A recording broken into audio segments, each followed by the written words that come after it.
uno, quienes deban recuperar, si tienen algún o alguna, ¿no?, compañero o compañera que no esté viniendo los teóricos y demás. Insisto con esto de que en general fue muy notorio el buen desempeño de quienes yo tengo más anotado que hola Lourdes, hola Aldana. Ahí está, ya lo puse todo. Sin perjuicio de lo cual, bueno, algunas claves, ¿no?, que habíamos dicho tener de nuevo en cuenta. Para el verdadero o falso, la metodología va a ser igual. Sí estamos revisando un poco el segundo parcial, pero ahí sí, de nuevo, ¿no?, les vamos a pedir, particularmente en esta cátedra, algún tiempo para determinar la metodología del segundo examen. Si quieren lo que sí podemos decir cuándo es, así ya, listo, ya anotan, ¿no? Esperen que vamos a ir a nuestra aula específica. Y porque es probable que pasemos a una metodología más de desarrollo, dado que, bueno, no somos tantos, a diferencia de las otras dos comisiones, y bueno, tal vez un poco la intención es ponerle un poquito en valor eso, en esto de, bueno, ¿no?, ir probando y testeando. La verdad que, como siempre les digo, es todo parte de un proceso muy vinculado al recorrido de esta pandemia, ¿no? O sea, yo siempre voy a preferir preguntas de desarrollo y nunca en un contexto de normalidad y presencialidad les tomaría un verdadero falso. Escúchenme, bueno, acuérdense, este viernes no hay prácticos, o sea que si alguno ya lo aprobó, la gran mayoría que están hoy acá ya lo tienen aprobado, pero en parcial no van a tener El clases. próximo viernes, profe. El No, viernes, el 21, ¿no? 21. Sí, claro, el 21. próximo, este viernes 21, perdón, fue de redacción, no de confusión, porque de hecho tengo por primera vez el calendario frente a mí, así que no. Y el martes 22, ¿no es cierto?, de junio es el segundo parcial, ¿sí?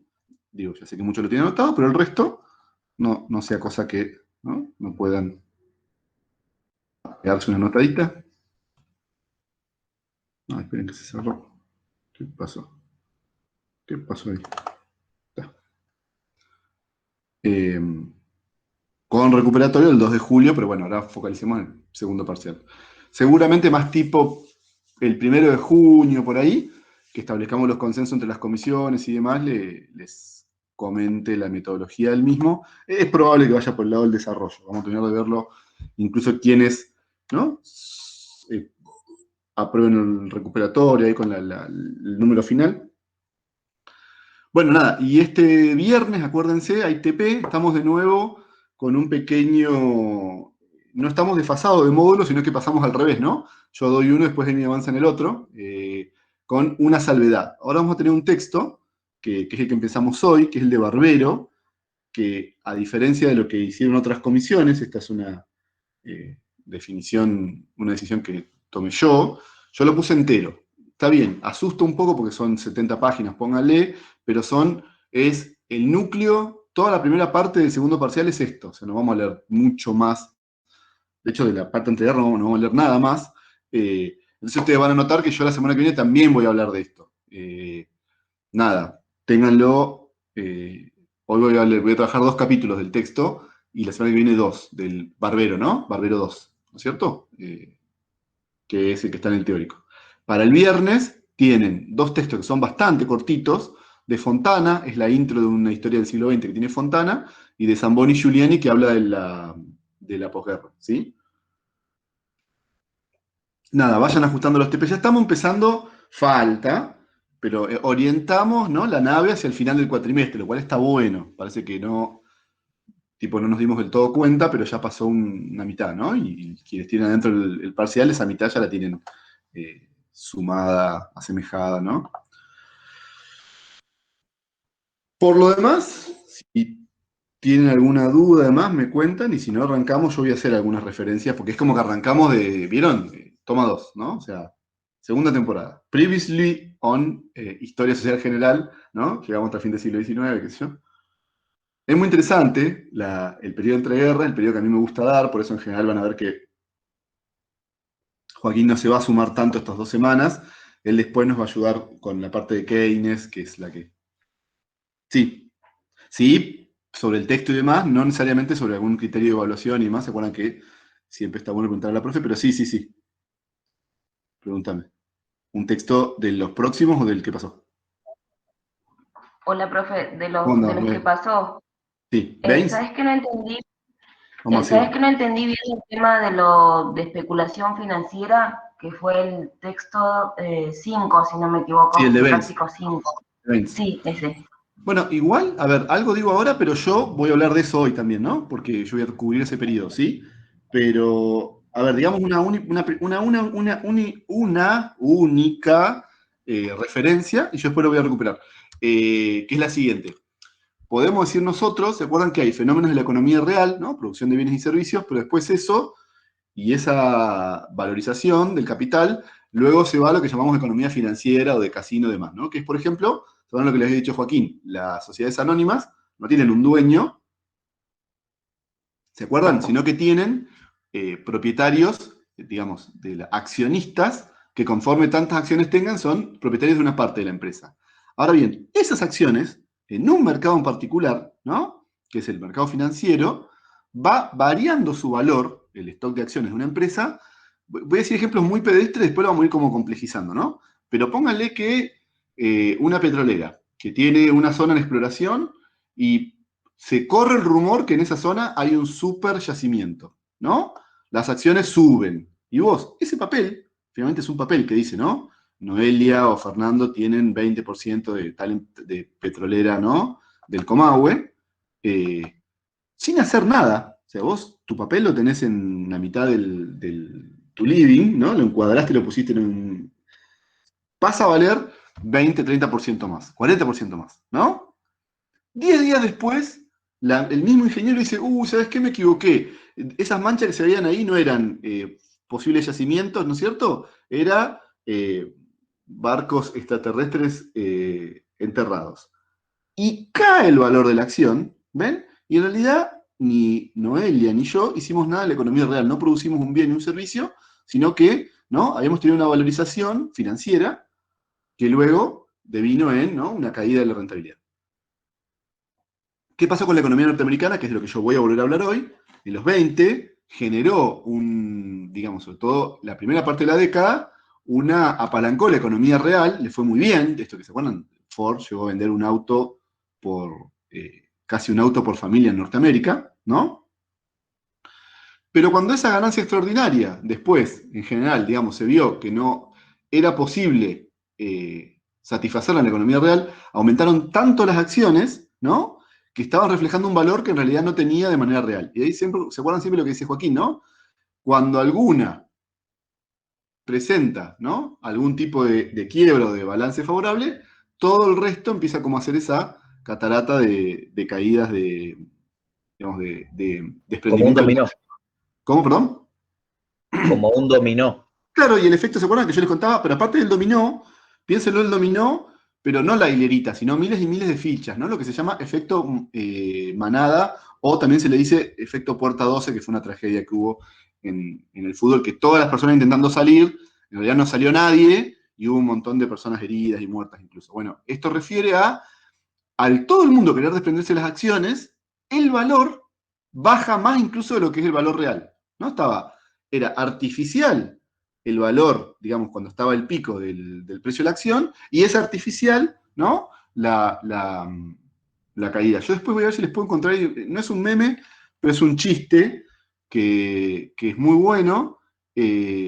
No lo quiero spoilear, pero después si lo puedo, que es como, digamos, ¿vieron los corredores de la bolsa? Hay uno que quiso decir, dice una palabra cualquiera, pero el de al lado le escucha buy, o sea, compra, ¿no? Y el de al lado replica buy, todo el mundo buy, buy, buy, buy, buy, y después, ¿no? Otra cosa, y también dice una palabra, pero el de al lado le escucha sell, ¿no? Vende, vende, vende. En realidad, como que el comportamiento en ambos casos fue que alguien escuchó compra primero y vende después, ¿no? No es tampoco tan precario, pero tiene algo de su comportamiento financiero, ¿no? Fíjense que no tiene que ver con el comportamiento de la vida real. Decimos nosotros que el sistema financiero es un sistema que la inversión se produce en bienes a futuros, que hoy se lo llama como derivados, ¿no? El mercado de derivados, que es cuando uno dice, bueno, no se compra trigo, se compra el valor del trigo en un año, se llama el mercado a futuros, ¿no? Y si después el trigo está en ese valor, saliste hecho. Si el trigo finalmente salió más, ¿no? Ganaste. Si el trigo después salió menos, perdiste, ¿ven? Estás todo el tiempo apostando.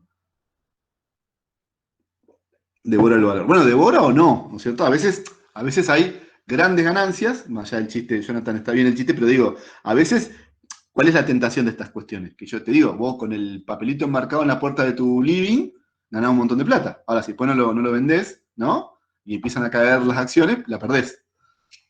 El caso de que decíamos el otro día, y lo tiro ahora como surgió la pregunta, pero después lo vamos a volver a ver más en detalle,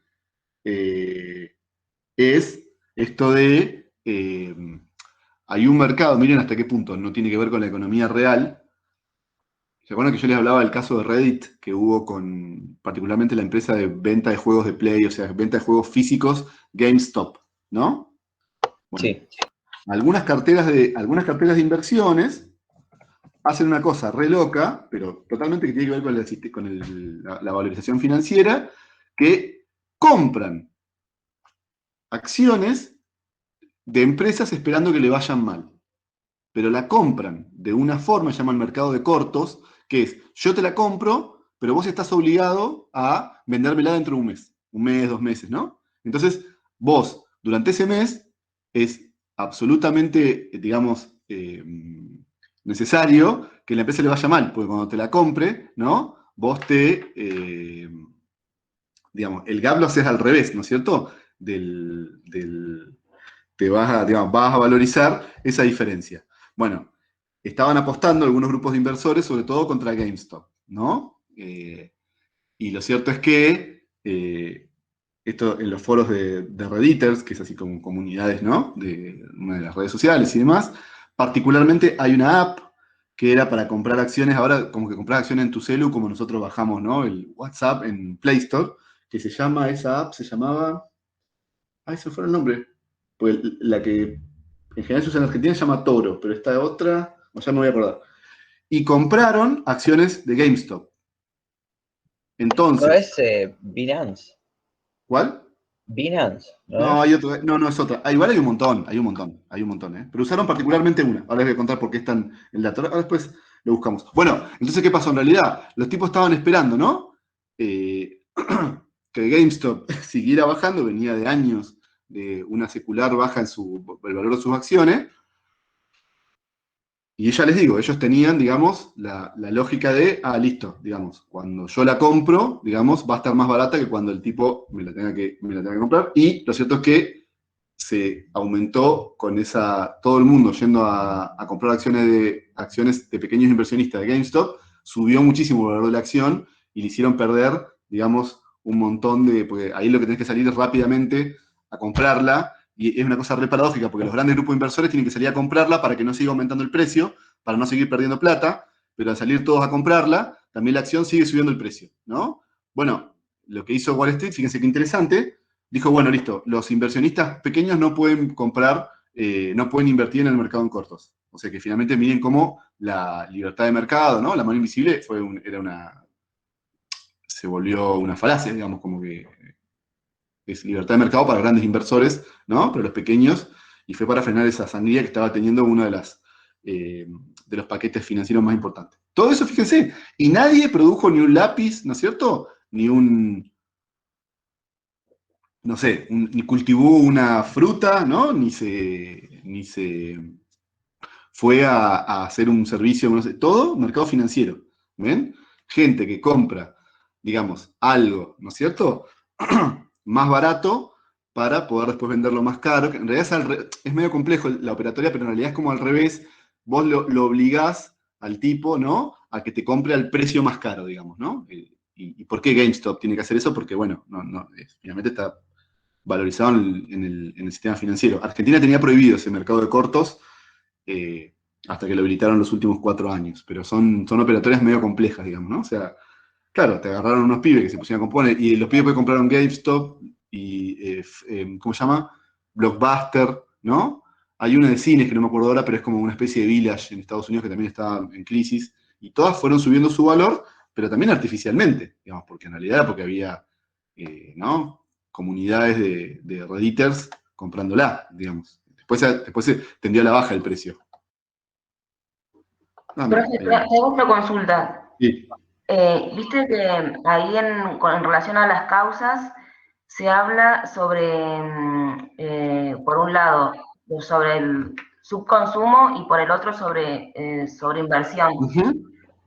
Entonces, ahí a mí no me termina de quedar claro si las causas son múltiples o si hay particularmente una causa en relación Bien. a la crisis del 29. Esa es históricamente una de las preguntas, ¿no? De las killers, y sobre todo en los exámenes finales. Así que está bueno que la surjas. Ahí hay que hacer una distinción, que yo igual la voy a hacer hoy, entre el texto de Barbero, que es toda esa parte que vamos a trabajar conmigo, que trabaja más bien las causas múltiples, yo las voy a mencionar, pero medio al pasar, y después el texto del TP, que es el que nosotros tomamos como bibliografía medio de base para este tema, y lo tomamos porque es más sencillo, tampoco la careteamos mucho, o sea, que ahí sí, él dice muy claramente, el texto de Doodle Baines, él dice, fue sobre inversión. No, pero por eso, Doodle Baines, está bien, Jonathan, que vos tengas la misma duda, pero vamos a ser bien claros. Dice, fue sobre inversión. Ahora les explico por qué. Que no quita que para otros autores, particularmente un señor que vamos a ver dentro de 2 semanas con el señor que acaba de entrar y que ahora está tomando mate, mi colega y amigo Joaquín Perren, que se llamó Keynes, que entró a enfatizar en el subconsumo. Ahora, siempre decimos, primera cuestión, ¿por qué nos cuesta a veces, vamos a decir, no separarlos artificialmente como conceptos? Porque son medio dos caras de una misma moneda, ¿no? Ahora bien, o sea, ¿cuál sería el punto de diferencia? ¿Cuál sería el punto para poder distinguirlos, pero distinguirlos analíticamente? La sociedad está consumiendo, o sea, hay, ¿no? Actores que están ofertando bienes y servicios y actores que lo están consumiendo, digo, eso en ambos casos es lo mismo. Lo que uno podría decir, lo que está pensando Baines, tiene más que ver con lo que decíamos hace un ratito, ¿no? Esas expectativas de ganancias extraordinarias, es como que, ¿se acuerdan cómo funciona la burbuja? En algún sector de la economía algo sucede que, ¿no? Algún agente económico tiene ganancias extraordinarias. Por ejemplo, el primer tipo que se le ocurrió, ¿no? Sacar a los alligators y a los aldeanos raros que tocan el banjo y secar pantanos en Florida, la levantó súper en pala, ¿no? Y entonces todo el mundo dice, bueno, vamos a cazar alligator y a matar, ¿no? Campesino, que se me olvida el nombre, lo que es el... Bueno, y llega un punto, ¿no? Que, ¿se acuerdan? Toda esa expectativa, o sea, cuando entran todos esos actores a jugar ese mercado, no, estamos haciendo una pequeña rondita de preguntas de lo que habían visto en el examen y demás. Esas expectativas, esa rentabilidad extraordinaria que alcanzó el primer actor, el primer agente económico, ¿no? Los otros no la ven, digamos, no se ve satisfecha, pero no solo eso, sino que se entra en esta idea de, pero yo para poder secar pantanos en Florida, que yo me endeudé de modo tal que una vez que se sincera, se produce, ¿no? Esto que decíamos, quieren salir todos, ¿no? Por ejemplo, de acciones de empresas inmobiliarias, qué sé yo, y empieza a caer artificialmente. Lo que dice Baines, que eso pasó sin que se hubiera saturado el mercado. Es decir, la escala del mercado podría haber seguido consumiendo. Ese es el punto de Baines, ¿no? O sea, no se llegó a un punto donde no es que no se compraban cosas, ¿no? Que es más bien lo que uno puede suponer de su consumo, sino que tuvo mucho que ver con, bueno, nosotros para vender esto, para sacar la ganancia que habíamos supuesto, ¿se acuerdan? Para lo cual nos habíamos endeudado, ¿no? No llegamos. Y si no llegamos, no pagamos la deuda, me subo al Spare State y me tiro, etcétera, etcétera, ¿no? O sea que por eso Bain dice que es sobre inversión.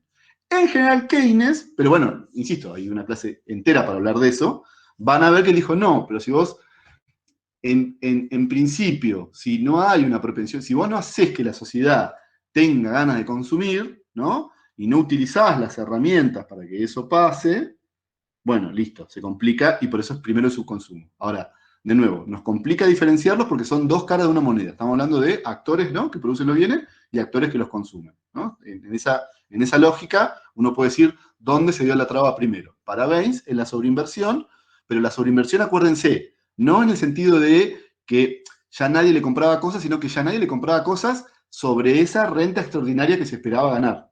¿Sí? El gran problema de eso es que, de las burbujas, es que hay alguien que gana mucha plata en un sector y todo el mundo va para allá. ¿Sí? Y ahí no solo nadie gana lo mismo, sino que todo el mundo dice, no ganan nada. Bueno, entonces captemos no. Y ahí se produce, ¿se acuerdan? El efecto estampida. Y tenemos la crisis del 30, que ya es una crisis que tiene un tono más financiero que de la economía real. Por ejemplo, comparándola con la del 73, que se acuerdan que fue claramente una crisis de la valorización industrial, ¿no?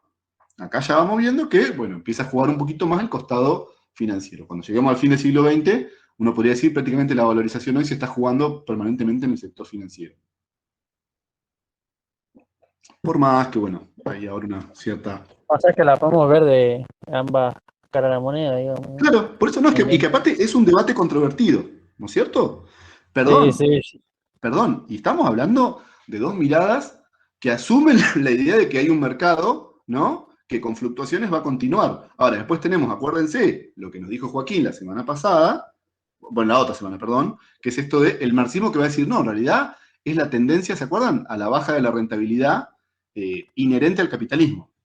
Por esto de que cada vez va creciendo, ¿se acuerdan la composición orgánica del capital, no? Mayor capital fijo y menor, digamos, capital en trabajo. Entonces, ¿qué hacemos? Vos cada vez tenés mejor capacidad de producir, pero menos gente que te la compre. Entonces, en algún momento el capitalismo termina. Bueno, esta clase, estas dos, siempre decimos lo mismo cuando damos este tema, ¿no? Son las dos clases que parecía que había llegado el fantasma del descenso, no es la mejor semana para hablar de fútbol, pero, ¿no es cierto?, para el capitalismo, y justamente lo que hace Keynes, del cual por eso va a tener una clase especial, es casi decir, no, pero pará, si le ponemos alguna, ¿no? Ponemos un poquito de sal y de picante y de pimienta y los estados hacen algunas cosas, no es necesario que muera el capitalismo. ¿Ven? O sea que ni siquiera es que su consumo sobre inversión son las dos únicas explicaciones a la crisis del 30. ¿Ven? De hecho, si nos asistimos a Barbero, menciono unas cuantas más. Yo las menciono, pero siempre muy al pasar.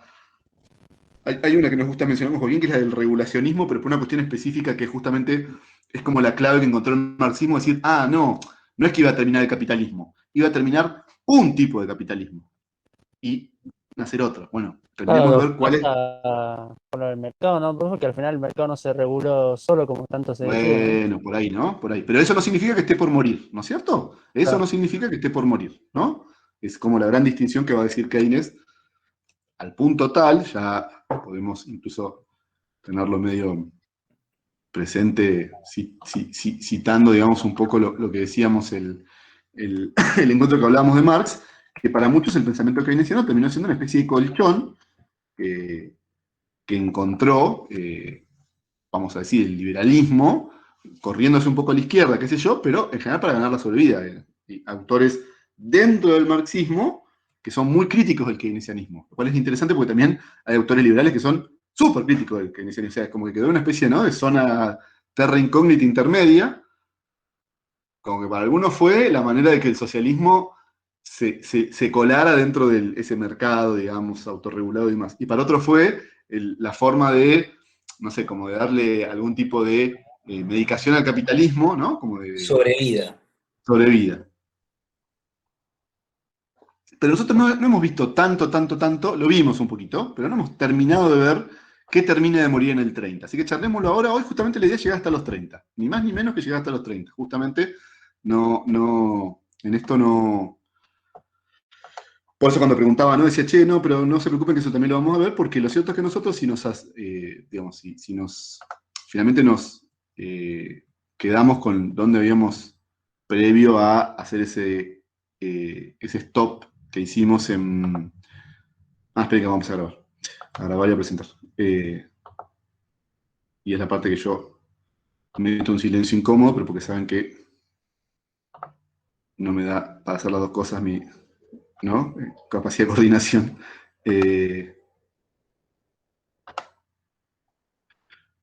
Y de paso espero que empiece a grabar. Ahí está. Bien. Ahí empezó a grabar.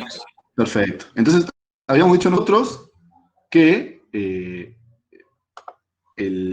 la última clase de corte estrictamente histórica, porque ya les digo, cuando nos detuvimos a pensar en los taitas del pensamiento marxista y demás, más bien dijimos, bueno, es el pensamiento del final del siglo XIX que nos interesa a nosotros, pero medio que habíamos quedado ahí, ¿se acuerdan? Hacia 1873, con la crisis, y trabajando las salidas a la crisis, ¿no? En un recorrido que habíamos dicho, bueno, es, por un lado, tomar en consideración lo que es el ciclo, ¿no?, del proteccionismo y luego el imperialismo, pero dentro de ello, digamos, entender un poco que va a haber un ciclo, 1890, 1914, con algunas especificidades, por más que uno podría decir, bueno, en el 73 hay como un pico de la crisis, o en todo caso un valle, digamos, de la economía, de la macro mundial. Lo cierto es que empieza a haber empieza a dibujarse cierta recuperación, al punto tal de que se conoció como la época bella, al punto tal que lo que vamos a ver nosotros que es justamente ese paso entre finales del 19 y principios del 20, y cómo eso nos lleva, casi sin darnos cuenta, a la segunda mitad del siglo XX, por lo de la idea de la época de la guerra total, nos encuentra como con varios desafíos. Pero desafíos que nosotros los vamos a ver hoy en el marco de la macro, pero que los contemporáneos lo tenían muy claro. O sea, el periodo que vamos a ver hoy, en esto de pensarnos como se pensaba a sí mismo, vieron que cada vez que yo tengo esas interrupciones técnicas me cuesta retomar, digamos, pensarnos como hablábamos la última vez que trabajamos la parte económica, que decíamos, bueno, Kondratiev piensa el ciclo de 50 años, ¿se acuerdan? Con crecimiento, digamos, amesetamiento, después comienzo de la caída y valle. Bueno, este es el peor de todos. Y por eso de alguna manera es al que nadie, ¿no?, le pone el cascabel al gato, y de hecho prácticamente no hay una suerte de defensa, ¿no?, del periodo que va a ir entre, ya les digo, 1890 o 1900 hacia la Segunda Guerra Mundial, y de hecho el pensamiento de Keynes, que lo vamos a ver dentro de 2 semanas, van a ver ustedes que va a madurar conforme vaya pasando este periodo, ¿no? O sea, el peor desempeño de la macro, uno podría decir, ¿no?, primera mitad del 19, segunda mitad del 19, primera del 20, segunda del 20, como los 4 grandes ciclos, es bastante loco, porque ya empezamos a recorrer, ya hemos recorrido, quiera o no, la mitad del otro del siglo XXI, pero bueno, de ese todavía no tenemos muchos elementos para hablar, pero de estos 4, claramente este es el peor, ¿sí? Y esto ya les digo, los contemporáneos lo tenían muy claro, cualquier hombre de la primera mitad del siglo XX, vos le decías, bueno, hacer referencia a la paz, y te hablaba de lo que había pasado antes del 14, ¿no? Y en general, eso estaba muy asociado a una cosa que es casi de sentido común, que a mí me gusta siempre hacer, ¿no? Digo, una persona que nació en el 1900, ¿no? ¿Alguien nacido en 1900? Tipo, o la tipa a los 14 años, ¿no? Se había comido la Primera Guerra Mundial. Con todo lo que eso implicó, y el despliegue y el desarrollo que tuvo esa guerra, que ahora vamos a charlar un poquito, pero fue impensada en el nivel de daño. O sea, comenzó por un lado, ¿no? Tipo, como que comenzó por una especie de guerrita de meses y se volvió una guerra total que involucró a toda la economía y toda la sociedad. Ahora vamos a ver. 1929, o sea, el tipo tiene 29 años, está entrando en su, ¿no? Consolidando su adultez, pimbi, se queda desocupado o desocupada. Uno podría decir, casi la primera vez que las sociedades empezaban a quedarse desocupadas más allá de sus propios deseos, ¿no? Esto de, para Marx el trabajo era explotación, y a partir de la crisis del 30 es la idea de, bueno, por favor explotame, ¿no? Dame un trabajo. Que lo mínimo que haga el Estado es que me garantice un laburo, por más que sea enajenante, digamos, la plusvalía y todo lo que vimos la otra vez. Y en el 39, o sea, entrando a sus 40 años, ¿no es cierto?, esa persona se come la Segunda Guerra Mundial. Bueno, y lo cierto es que vamos a ver las clases subsiguientes, después estas 2, que vamos a ver este periodo, a partir de la tercera clase, que es lo de Keynes, y después la de la posguerra, que es dentro de 4 lunes, y ahí ya van a ver que las transformaciones tuvieron que ser sustanciales, ¿no? Sustanciales, tipo, loco, me comí 2 guerras mundiales y una crisis, ¿no? Vuelva sin un choripán, ¿no es cierto?, y 2 Fernet, digamos, no hay manera que suceda, que volvamos a confiar en el modelo que había generado esa suerte de Pax en los años previos a la Primera Guerra Mundial. Entonces, uno puede decir, por eso es que el asesinato del archiduque es como la excusa que generó cuando se declaró la Primera Guerra Mundial, pero había detrás toda una serie de tensiones interimperialistas, que un poco ya las fuimos viendo, el texto que escribimos con Juan y con Joaquín. ¿Se acuerdan esto de que si mi ambición como Estado Nacional es el reparto del mundo, o la conquista entera del mundo, si tengo uno al lado que quiere lo mismo, otro Estado Nacional, en algún momento nos vamos a tener que agarrar las piñas, ¿no? Lo cual no deja de ser interesante, y también lo mencionábamos ayer en otra comisión, siempre digo lo mismo, está bien, el asesinato del archiduque fue una especie de excusa, tampoco fue, ¿no?, una excusa como hacer un rinraje, digamos, ¿no? Estamos hablando de la muerte de uno de los imperios más importantes del centro de Europa. Un detonante, ¿no? Claro, es un detonante, pero bueno, alto detonante, ¿no? A mí siempre me gusta decir eso porque si no queda como, de alguna manera es casi una reivindicación al pobre Franz Ferdinand, ¿no?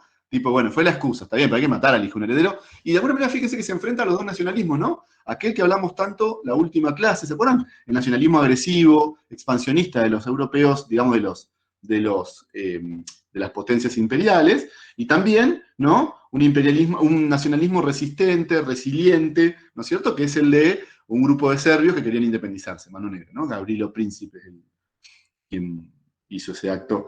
Le contaba a Joaquín, no sé si vos la viste, Juki, al final, pero hay una peli en Netflix, se llama Sarajevo, que toma como una especie... No. Es malísima, la verdad, no pierdas 2 horas. Yo Sí, yo la vi por la mitad, profe, muy mala. no podía no aguanto verla. Enzo. No aguanto en Enzo. tanto, vos lo sabés, en tanto enamorado de la entreguerra, que es mi tema desde hace tantos años, no podía no verla. Pero bueno, tira como que en realidad había un intento de pasar un... Bueno, pero en un punto es interesante igual el argumento, para aquellos que no lo hayan visto. Entreguerrólogo. Ese es Aquellos y título. aquellas que no lo hayan visto, que deben ser tipo todos y todas salvo yo, que tiene una conspiranoica que no deja de ser interesante si la pensamos de cara a lo que trabajamos en la Segunda Revolución Industrial, que los austríacos permitieron que lo mataran a su heredero para que pasara un tren, aviones de inversiones que iban a llegar, un tren que iba creo que a Turquía, no me acuerdo ahora, pero viste, como un Trans-Austria. ¿Sarajevo se llama la peli, Fer? Sarajevo, sí. La otra que está más de moda ahora es 1917, que recupera la temática yo, y lo decía también ayer en la comisión de Joaquín, particularmente por más que es un poco almibarada y azucarada como es su cine, pero la verdad que para hacer almibarado y azucarado un cine es el que mejor lo hace, recomiendo mucho Caballo de Guerra de Spielberg. Entiendo la mejor cita de la Primera Guerra Mundial porque muestra muchas cosas. En 1917, tal vez alguno la vio, 1917 está muy sostenida que tiene un plano secuencia, toda la película es seguir a 2 soldados que van a dar un mensaje, qué sé yo, pero bueno, no se ve bien, o sea, no se alcanza a ver la idea de la guerra total, digamos, ¿entiendes? Por más que hay un pueblo ahí francés que está medio para atrás. Ahora, hagamos lo que veníamos diciendo hace un ratito, ¿no? Vamos un poquito más atrás. Vamos a, ¿cuál es el mundo que termina de morir con la guerra total? Pero la guerra total entera. Ahí hay una referencia, o 2, si ustedes quieren, de corte metodológico que a mí siempre me gusta hacer, por más que no necesariamente tenga que ser con todos los grupos iguales, ¿no? Pero hay como 2 precauciones que a mí me resultan siempre muy relevantes. Por un lado, que nosotros hacemos historia de la macro, del periodo entre guerra, no hacemos historia bélica, y todos los años nos pasa que todo el mundo tiene, ¿no?, como una excepcional avidez por cuestiones de corte belicista, o bueno, ¿qué hubiera pasado, ¿no? Si Hitler, en vez de invadir la Unión Soviética, se va para Londres, todos seríamos nazis, estaríamos ahora, ¿no?, tirándonos esvásticas en vez de sticker en WhatsApp. Bueno, somos bastante, en general, historia económica, es Efecto bastante... mariposa. Claro, el efecto mariposa, ¿no? Que en realidad el efecto mariposa está... Contrafáctico. Sí, Famoso la raíz de contrafáctico. todo eso está en un libro, un texto en realidad de Ray Bradbury, o decimos, bueno, de la ciencia ficción, que es una persona que va a cazar dinosaurios en el futuro y mata a uno que no lo va a matar. Y encima le jugó factor el clima, ¿no? A Rusia, porque estaban medio complicados, pero si no era por el frío. Sí, pero siempre decimos lo mismo con Joaquín. ¿Viste? Tipo, ya le había pasado a Napoleón, tipo, dale máquina, o sea, no. Sorprenderte que había frío en Rusia, tipo, dale. En realidad hay toda una cuestión, la operación se llamó Operación Barbarroja, ¿no? La operación de conquista de Rusia por parte de Alemania, suponía que iba a ser tan veloz. Ahora, ¿puedo decir una cosa? Miren, hasta esa cuestión bélica, ¿por qué Alemania siempre quiso hacer veloces las guerras? Vamos a hablar un segundo de eso, pero cuando hablamos sobre todo de la Segunda Guerra Mundial. Porque es barato. Una guerra rápida, o sea, invertir. O sea, ¿saben qué quiso hacer Alemania cuando hizo tanques tan veloces? Lo mismo que el empresario que era, digamos, prisionero de su inversión en los primeros textos que vimos de Lande, que trabajaron con Joaquín. O sea, esto de, bueno, me la juego, voy a una inversión, digamos, en capital fijo, ¿no? A ver si puedo ganar rápido la guerra. Con lo cual, cuando eso no se dio, porque, bueno, evidentemente hubo ahí algunas cuestiones de logística que se ve que muy en cuenta no tuvieron, tipo que, ¿no? Iba a ser más corte, que sobre todo la resistencia del pueblo soviético podía ser bastante más de lo que los alemanes suponían, qué sé yo, se les complicó, ¿no? Porque no tenían claro cómo salir por el lado más, digamos, extensivo, ¿no? Y ahí se murieron miles de alemanes, qué sé yo. Pero previo a eso, uno podría decir, bueno, el patrón oro, nosotros dijimos que la crisis del 70 es una crisis de beneficio, entre otras cosas, por el la dinámica de digamos, el club, la liga de los países industriales va creciendo, se va poblando de más países y en función de eso va aumentando la competencia. Justamente una cosa que viene a entender, digamos, y a tratar de calmar lo que llamamos la inteligencia del patrón oro. O sea, el patrón oro es verdaderamente un diseño de política macroeconómica a escala mundial, es probablemente el primero, y con este impacto, por eso es muy importante, y está muy asociado, digamos, a poder haber salido de los 70, y miren si uno toma los números, ¿no? Perdón, miles de millones, digamos, vemos que hay crecimiento entre el 70 y el 13, ¿no? Eso hay que pensar ahí en el punto de Alemania, ¿no? Prácticamente 4 veces, 3 veces, perdón. Y uno podría decir, bueno, ¿qué fue lo que sostuvo eso? Por un lado, el patrón oro va a recuperar, y si ustedes quieren incluso apalancar a escala internacional, como nunca se había visto, los flujos, ¿no? de bienes y servicios y también los flujos de capital. Uno podría decir, en ese sentido, ¿no? Va a construir una credibilidad que está sostenida en algo que es una herramienta, digamos que es una cláusula macroeconómica, y sobre todo monetaria, ¿no? De política monetaria, que es los estados nacionales, por más poderosos que fueran y demás, no podían emitir su moneda más allá de sus reservas en oro. Acuérdense de eso, en los años que había aparecido oro, ¿no? Esto ya lo dijimos, en California, en Australia, etcétera, etcétera. Y esto, digamos, de alguna manera, sostenía la posibilidad entre los estados de, bueno, medio de monitorearse, ¿no? Como que ninguno se podía cortar del todo, y todos para ganar, digamos, aumentar sus reservas de oro, apostar a que su balanza comercial, ¿no es cierto?, siempre fuera, por supuesto, superavitaria, y por supuesto su balanza de pagos, digamos, como que honrando sus compromisos de todo el mundo, ganara, ¿no? Vendiera más de lo que compraba en el mercado internacional, con lo cual es casi como una especie de apuesta, ¿no? A un mercado internacional en la lógica de lo que veíamos de Adam Smith, ¿no? Como una especie de estado benéfico, de egoísmo benéfico, solo que de los grandes estados imperiales, ¿no?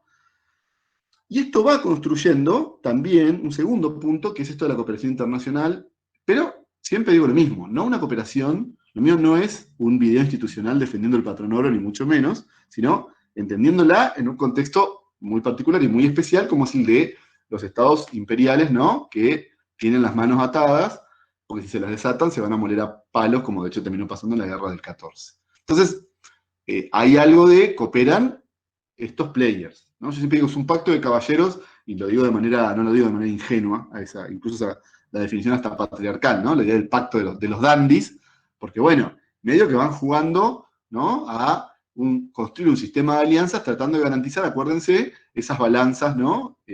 Comerciales superavitarias. Hay un ejemplo ahí que siempre damos, que quienes no son de historia, sino de economía y administración, y terminen cursando la historia económica argentina. Bueno, igual los de historia también la pueden hacer las de historia como otra optativa. En el caso de historia económica argentina, van a ver que hay una crisis en los 90, que Argentina no está tan atada a la situación internacional, sino que casi que la produce, que es la crisis del 90, produciendo justamente lo que vamos a ver mucho que pasó después, que es lo que decimos un descalce monetario. Argentina va a tomar deuda en oro, ¿no? Y va a financiar a sus acreedores en pesos. Entonces, bueno, en un punto Argentina, en enero de ese año, de 1890, sinceró que no podía pagar esa deuda. De nuevo, eso generó el efecto dominó que decía Enzo hace un ratito, al punto que se llevó puesta la financiera probablemente más importante de la primera mitad del siglo XIX, que era la Baring Brothers, la que había prestado los primeros empréstitos en el gobierno Rivadavia, que alguna vez tal vez hayan escuchado. Bueno, quebró, y hubo una crisis severa de liquidez de la Bank of London, o sea, el Banco Central Británico, y le prestaron oro, digamos, le insuflaron oro a las reservas, la banca de Moscú y la banca de París. O sea, los rusos y los franceses. Y vuelvo un segundo al chat, fíjense, ¿no? Rescataron a los británicos, rusos y franceses. ¿A alguno le llama la atención ese triángulo? A ver quién se anima a escribirlo o a decirlo. ¿Qué significa que rusos y franceses estén salvando en 1890? Francia, Rusia y Gran Bretaña, ¿no? Es más, puede significar dos cosas si ustedes me apuran. Yo lo veo por el lado de la economía, es decir, del comercio interno que tiene cada uno y cómo podrían venderse sus productos entre ellos. Bien. Pero está bien lo que dice Joaquín ahí, ¿no? Miren, cooperación por arriba. Y esa cooperación por arriba, y lo que dice Enzo, bueno, se dio en el marco de la macro. Pero hubo otra cooperación entre Francia, Rusia y Inglaterra o el Reino Unido en los años subsiguientes.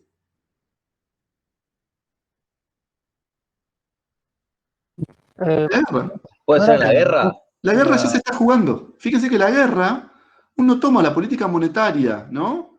Previa y toma como la dinámica del patrón oro y ya tenemos las claves de la guerra. Por eso cuando a mí, y de nuevo, ¿no? Cada año que damos esto con Joaquín siempre tenemos algún alumno o alumno que dice, no, bueno, pero el general Mein Kampf, que sabía, no me importa, fíjense que ya se están definiendo los bandos, mirá los balances de los bancos, digamos, ¿no? La liquidez de oro, y te das cuenta dónde están jugando los players, digamos, ahí sí es lo que decía Enzo recién, para garantizar, ¿no? Sus flujos y su propio comercio que le implique esas balanzas superavitarias, porque sin balanza superavitaria no tenemos, acuérdense, política pública. Vos no podés emitir más allá de tus reservas de oro. Pero escúchame, ahí tenemos que terminar el puente, que quedan 3 pueblos aislados y no les llega la comida. No, no puedo. No sé, que se coman entre que no, que les pinte canibalismo, pero no podemos. Tenemos que pagar la jubilación, hay que aumentar un poquito las jubilaciones, ¿se acuerdan? Bueno, lo que dice Joaquín, ¿no? Del acuerdo macroeconómico a la alianza militar. Miren si no tenemos las claves de este ciclo en lo que es el patrón oro. Esto también construye una inercia, o ni siquiera una inercia, una dinámica que va a tener algunos comportamientos inerciales que no dejemos de atender, porque lo cierto es que si uno ve el funcionamiento de la guerra, nadie tenía muy claro que esto iba a terminar. Y medio que la guerra se había pensado como para hacerle, sobre todo en los primeros meses de la guerra, y por eso esto que decíamos, ¿no? La otra vez, tipo, la gente despedía a sus soldados agitando las banderitas, porque aparte nadie va a decir, che, vayan a la guerra, muéranse, quédense sin ojos, ¿no? Fíjate cómo se muere tu hijo, tu hermano, tu padre, tu vecino, para que vendan más autos Peugeot, ¿no? Que Mercedes o que Ford. Nadie va a decir. Entonces, no, es la grandeza, la Francia, ¿no? Vive France, ¿no? En contra de los británicos y a su vez los alemanes que están enojados, y los austrohúngaros. Ahora bien, lo cierto es que, claro, como ese equilibrio, el equilibrio del patrón oro, estaba sostenido sobre un polvorín que era la agresión interimperialista, cuando la guerra comienza a tener el plexo de su desarrollo, no fue esa cosa rápida que, de alguna manera, esto ya también lo hemos hablado, había funcionado las guerras de la primera, del siglo XIX, perdón, ¿no? Que son, fíjense que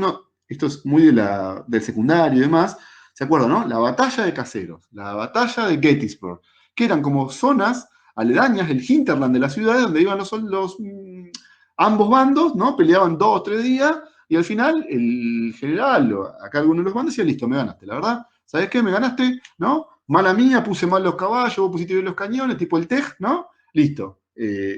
A ver si el año que viene peleamos mejor, ¿no? Que es, decíamos nosotros, son guerras académicas, se le dicen así, que hay un gesto muy famoso, Belgrano en la batalla de Tucumán no le acepta el sable al su derrotado por el bando realista, que era Pío Tristán, tipo porque habían sido compañeros del liceo, ¿no? Casi como una especie de guerra donde, como gran trabajo práctico de los generales. Claro, ¿qué pasó con la Primera Guerra Mundial? Que empezó a funcionar, algo que hablamos mucho el último encuentro, que fue la innovación. Innovaciones en el terreno de matar. Y eso fue generando, digamos, una lógica, ¿no? Montó la segunda revolución industrial sobre la guerra que le implicó, digamos, un cambio de escala a lo que llamamos como guerra total, ¿no? Que va a involucrar la totalidad de las sociedades y sus aparatos económicos. Y, Profe. ¿no? Sí, perdón. O sea que Sí. los países que estaban en la guerra, poniéndolo en comparación con el tema del capitalismo y eso, en vez de buscar tecnologías para implementar en su tierra o en su ganado, etcétera, implementaban tecnologías para matar, digamos, al enemigo. Obvio. Es más, Así no solo sería. eso está bien lo que dice Enzo, sino que vamos a ver nosotros en la segunda parte de esta clase, porque esto acá empezó todo medio tibio, ¿no? Es como les digo, la gente pensó que iba a ser una guerrita, piqui piqui, un par de tiritos, todo el mundo vuelve, ¿no? Corrimos la frontera acá, corrimos la frontera allá. Sí, Joaquín, perdón. Pensaban que estaban en el siglo XIX. Exactamente. Y aparte puse una cosa digamos, que siempre lo decimos, pero que cerrando la idea no lo pude, que es, y que encima son baratas. Son guerras que después los estados emitían bonos a 3 años a tasa bastante alta, financiaba la guerra y acá no ha pasado nada. Pero ya en la Segunda Guerra Mundial, y a partir de ahí, toda la segunda mitad del siglo XX, las innovaciones tan asociadas al espíritu empresarial no van a estar, sino sobre todo al desarrollo de los estados, ¿no? De mejoras en sus capacidades militares. Miren, después lo vamos a ver, ¿no? Y que después tienen usos comerciales. Exactamente. El camino es al revés, ¿no? Primero se usa para la guerra termina, bueno, vamos a ver ahora qué uso comercial le podemos dar. No spoileemos la clase de los Exactamente. invitados, ¿Viste? yo te veo con ganas. No, pero ¿viste cómo me paré, no? ¿Viste el silencio? En seco, mandaste un freno de mano ¿Viste? ahí. Estaba el diablito y el angelito, y el angelito me hizo un cállese, don. Pero bueno, sí, eso, ¿no? Cada vez más la búsqueda de el mejor matar va a ser el motor de la innovación. Siempre estamos hablando de grandes tendencias, con lo cual acá recién apareció el inicio de ese cambio. Claro, pero ese inicio de ese cambio, como nadie lo había tenido previsto, empezó a obligar a los estados, aquellos que nosotros vimos el otro día, que son estados que no tienen ningún tipo de, digamos, estados esmirrios, los del siglo XIX, estados, acuérdense, decimos siempre con Joaquín, encorsetados por el patrón oro, se empiezan a desbocar. Y van a tener que empezar a tener, por ejemplo, a resolver los problemas de la macro, que de por sí son problemas cotidianos de todos los años, con la guerra se van a agravar. Entonces, ¿cómo producís vos? Por ejemplo, ¿cómo producís cuando se empieza a estresar todo tu aparato productivo para, ¿no? Financiar, digamos, darle la base material a la guerra, pero encima los obreros empiezan a ir al campo de batalla. Bueno, empieza a aparecer la mujer en el mundo del trabajo, no ya desde ese lugar casi anexo que habíamos visto en el siglo XIX, los pulidos, qué sé yo, sino en reemplazo, ¿no? O niños peleando la guerra, todo un montón de... Hay momentos del periodo de la guerra total que no involucran únicamente la Primera y la Segunda Guerra, sino, digamos, otras guerras anexas. Usted piensa que la guerra de mayor muerto de todo el siglo XIX, que es la guerra de secesión norteamericana, es la equivalente en términos absolutos a la guerra del Chaco paraguayo en los 30 entre Bolivia y Paraguay. Increíble. Y ahí, por ejemplo, los paraguayos hacían cosas como que sus propios niños se pusieran chala de choclo para disimular, ¿no? Que eran grandes. O sea, la logística en este punto, ¿no? La cuestión de los precios. Tenemos un punto central que va a marcar, ya acá empezamos a ver una de las claves del siglo XX, que es, se hacen presentes los grandes temores que vimos de Ricardo, ¿no? Situaciones de extrema gravedad van a presionar, ¿no? Van a distorsionar, ¿no? El valor y por ende, digamos, el valor, ¿no? Digamos, su valor de cambio, finalmente su estructura de precios, y un Estado que empieza a decir, no, bueno, pará, si la gente no puede no tener papas. Entonces, tiene que haber un precio máximo. No puede salir más. O sea, hay como espirales inflacionarios, pero que son distorsionados, ¿no? Son producto de esa escasez de la guerra, pero también de una especulación en el mercado negro, ¿no? Esto es todo un paisaje de las primeras décadas del siglo XX. Ustedes algo de esto ya lo vieron en lo que es el texto de Maceo y lo que llamábamos, ¿no? La guerra civil del 18 al 21, que, bueno, se generalizó por toda Europa. Y después la cuestión de los intercambios, que o sea, si algo había encontrado el sheite, vamos a decir, ¿no? La onda, ¿no es cierto? El mood de la segunda revolución industrial había sido su revolución de los transportes, ¿se acuerdan? La mundialización del capitalismo. Y bueno, cuando tu barco mercante tiene que atravesar balazo, no es tan fácil que eso siga igual. Piensen, damos siempre este ejemplo, Estados Unidos ingresó a la Primera Guerra Mundial por un bloqueo que los submarinos alemanes le hicieron a sus barcos. O sea que el sistema, ¿no? Mundial que había montado la Segunda Revolución Industrial y el imperialismo y el patrón oro, digamos, construyendo, ¿no? O generando un nivel de flujos, ¿no? De la economía real, pero también de la economía financiera, se va a frenar y casi que le va a costar muchísimo retomar a esos niveles. Argentina, por ejemplo, nunca más tuvo la inversión extranjera directa que había tenido antes de la Primera Guerra Mundial. Argentina como un país periférico de este orden internacional, ¿no? Esto es así, digamos, es como que es muy difícil generar, ¿no? Los mismos intercambios y eso del pacto de caballeros, qué sé yo, cuando todo el mundo se mató a balazos, ya no hay caballeros, ¿no? hay malosos, digamos, ¿no? Bueno, en ese contexto uno podría decir, estos estados que se tuvieron que enfrentar a digamos, a estos desafíos, construyeron crecieron con anabólicos, ¿no? Vieron como, así como, ¿no? Los físico-culturistas, que como que se volvieron gigantescos. Bueno, en términos de gasto público, o sea, de presupuestos, la estructura de gasto de los estados tienen saltos que no van a tener nunca más en la historia. Y siendo que venimos de estados muy desmurriados, con lo cual en términos relativos es impresionante. Si tomamos la base, el inicio de la guerra como la base de 100, vemos que 4 años después, Gran Bretaña había casi sextuplicado su presupuesto, Francia casi quintuplicado y Alemania quintuplicado. Es una locura. Te imagínense, con todas las medidas excepcionalísimas que hubo por el COVID, estamos hablando de números en términos de, bueno, le metimos un 30% más, un 20% más. Estamos hablando de 5 veces más, 6 veces más gastan los estados. ¿Sí? Claro.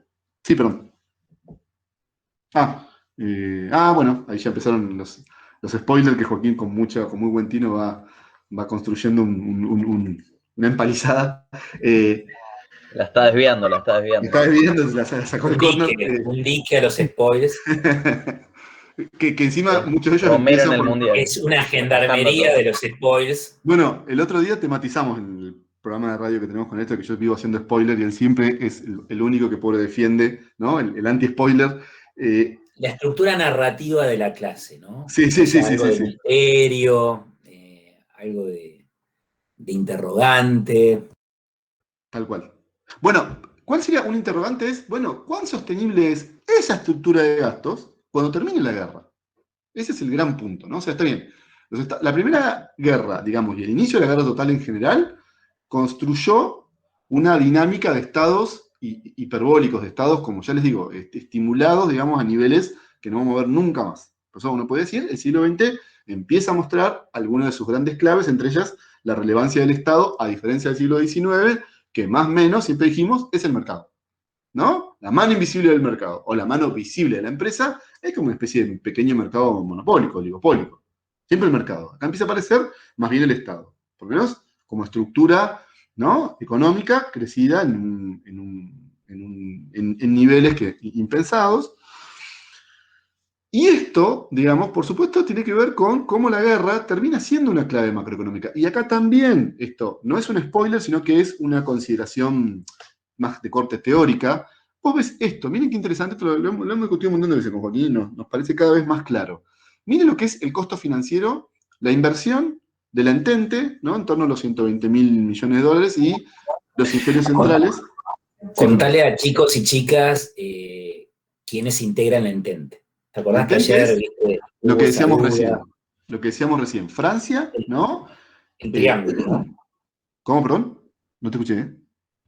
No, decía el triángulo del que hablábamos recién. El triángulo que hablamos más la participación medio tranca-palanca de Estados Unidos en el 17. A diferencia de la Segunda Guerra Mundial, acá Estados Unidos te entró, ¿no? Para los postres. ¿Vieron los que llegan después de 12 en el cumpleaños de 15? Y los imperios centrales tienen una particularidad que es la presencia, digamos, muy, si se quiere, rampante de Alemania, potencia de la Segunda Revolución Industrial, todo lo que vimos, qué sé yo, y después Austria-Hungría y el Imperio Otomano, que claramente son imperios de corte más atrasado o menos, digamos, modernizados. Más de antiguo régimen, ¿no? Exactamente. No quise decir feudales, pero sin lugar a duda, antiguo régimen. Menor productividad, menos no esperes, industrializados. exactamente, no esperes que de ahí venga, ¿no? El salto tecnológico, pero sí, por ejemplo, como buen esquema del ancien régime, ¿no? Gente, miren lo que es. La plata que se gastó uno y se gastó el otro, literalmente el doble, y el desplazamiento de personas que tuvo que hacer Alemania y Austria-Hungría respecto de Francia y Reino Unido. Decíamos con Joaquín ayer, esto, si ustedes se ponen a pensar, estamos en la misma lógica del siglo XI o del inicio de la materia. La forma en que peleó la guerra la Entente es intensiva. La forma en que peleó la guerra digamos, las potencias centrales es claramente extensiva. ¿Sí? La Entente, capital intensiva, y los imperios centrales, trabajo intensivo. Y nos decían, profe, pero fíjese, los muertos son medio lo mismo. Sí, tal cual, justamente son medio lo mismo, que igual no son los mismos, son un poquito más de los derrotados, lo cual es lógico, pero toda la gente que tuvieron que movilizar para eso.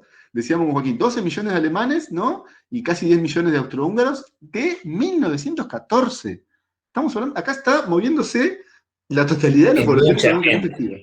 Es mucha gente. Es mucha en términos No, absolutos teniendo en cuenta la población mundial es un montón, profe, ¿no? En y ese mucha en año, términos ¿no? relativos. Hoy ¿no? sería una locura, Hoy sería un montón. imagínate, con una base infinitamente inferior. O sea, hoy. Estamos hablando de 1.000 millones de personas en el mundo, como mucho, en 1914. O sea que en términos relativos también es impresionante, pero digo, en términos absolutos, mandar a 12 millones de personas a pelear, hoy sería una locura. Hoy, que somos 6.000 millones. Un tercio ¿no? de la Argentina. Un tercio de la Argentina peleándose, solamente los alemanes, ¿no? Y si tomamos la Argentina entera. Bueno, esto es muy interesante por lo que yo le decía, lo que decíamos recién, porque claramente es una batalla que se libró, ¿no? La ganó la segunda revolución industrial, la ganó la inversión en capital intensivo, ¿ven? La ganó la Entente. Ojo, porque Alemania dijo, bueno, ¿qué hago yo bien? Y la química. Y bueno, metamos armas muy destructivas químicas, que la gente de olerla se vuelva loca, todo un montón de cuestiones así como muy tremendas. Ahí empiezan después todos los protocolos de, ¿no? El gas mostaza. El gas mostaza y demás. La guerra química. La guerra química, digamos. O sea, es lo poquito que tenía, lo poquito, Alemania era muy importante, pero de nuevo, ¿no? El problema no fue Alemania, sino que sus aliados eran Kiko y Caco, digamos, claramente. Pero digo, lo poco que tenía Alemania a mano de la segunda revolución industrial, también lo metió. Y tenía, de hecho, había logrado una innovación muy importante, que eran los submarinos, ¿no? Un cambio, diríamos, ¿no? Radical del paradigma del uso de los mares, pero bueno, no le alcanzó porque estuvo muy en soledad y, de nuevo, el otro bando invirtió más. Y es como yo les digo, y vos, este gráfico, por más que es divertido, History Channel, y los contrafácticos, y Asimov, ¿no es cierto? Y Matrix, no había manera que la ganaran los imperios centrales de la guerra, ¿no? Hay forma. El historiador económico, en eso somos muchísimo más lapidarios, y por supuesto menos imaginativo, porque claramente esto es, digamos, ¿no? Acá invirtió la mitad, el doble, perdón, ¿no? El bando ganador, en un punto que era el punto clave, que era el uso de la tecnología en esta Primera Guerra Mundial.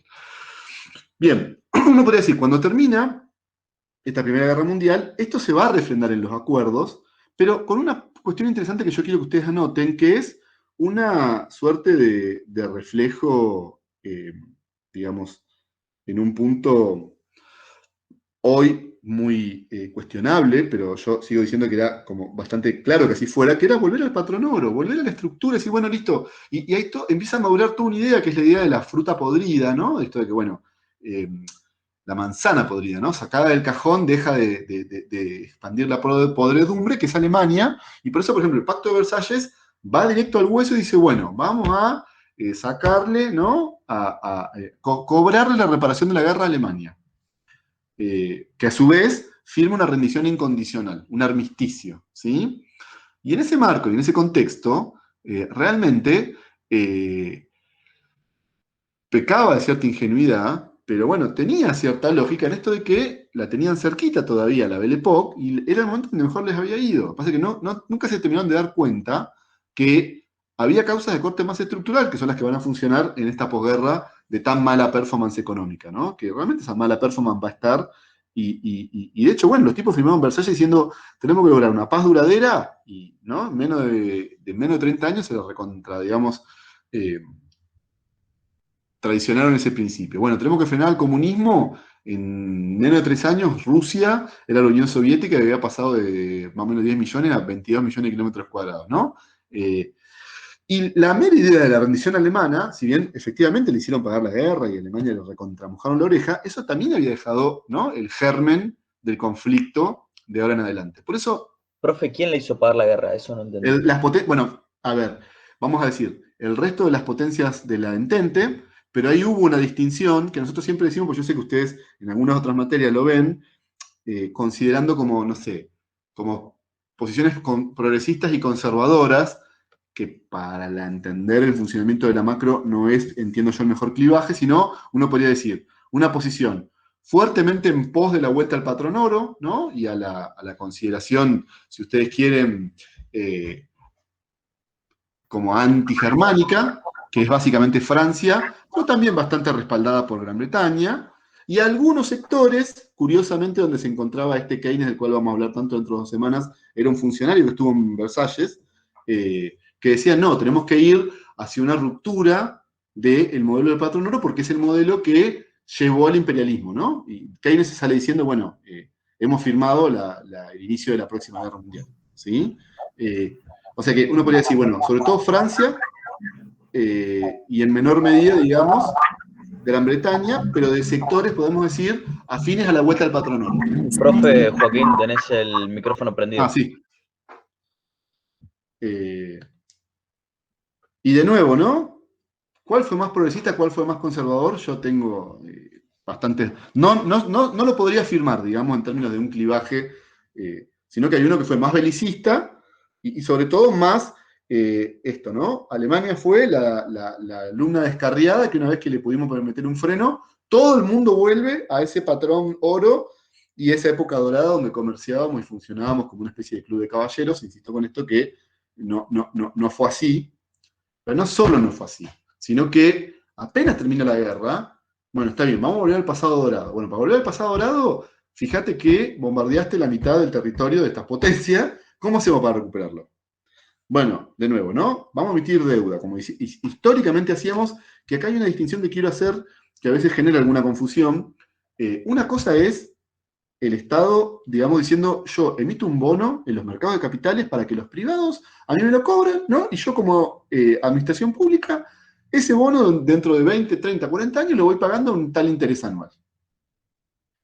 Que es básicamente lo que había pasado durante todo el siglo XIX, y que durante todo el siglo XIX, digamos, ese había sido un mercado de un comportamiento muy, digamos, previsible. Tal vez no con ganancias extraordinarias, como dijimos recién que va a pasar con la de Estados Unidos del inicio del siglo XX, pero sí con ganancias muy sólidas. Entonces, la gente vivía de los mercados de bonos toda su vida, ¿no? Y siempre ganaba, tenía una renta como absolutamente previsible. Recuerden ustedes que en el contexto del patrón oro los estados no pueden emitir más allá de su tenencia en oro, con lo cual, en general, la tendencia de los precios es bastante menos alcista y sobre todo bastante menos imprevisible, ¿no? Que lo que vamos a ver nosotros ahora.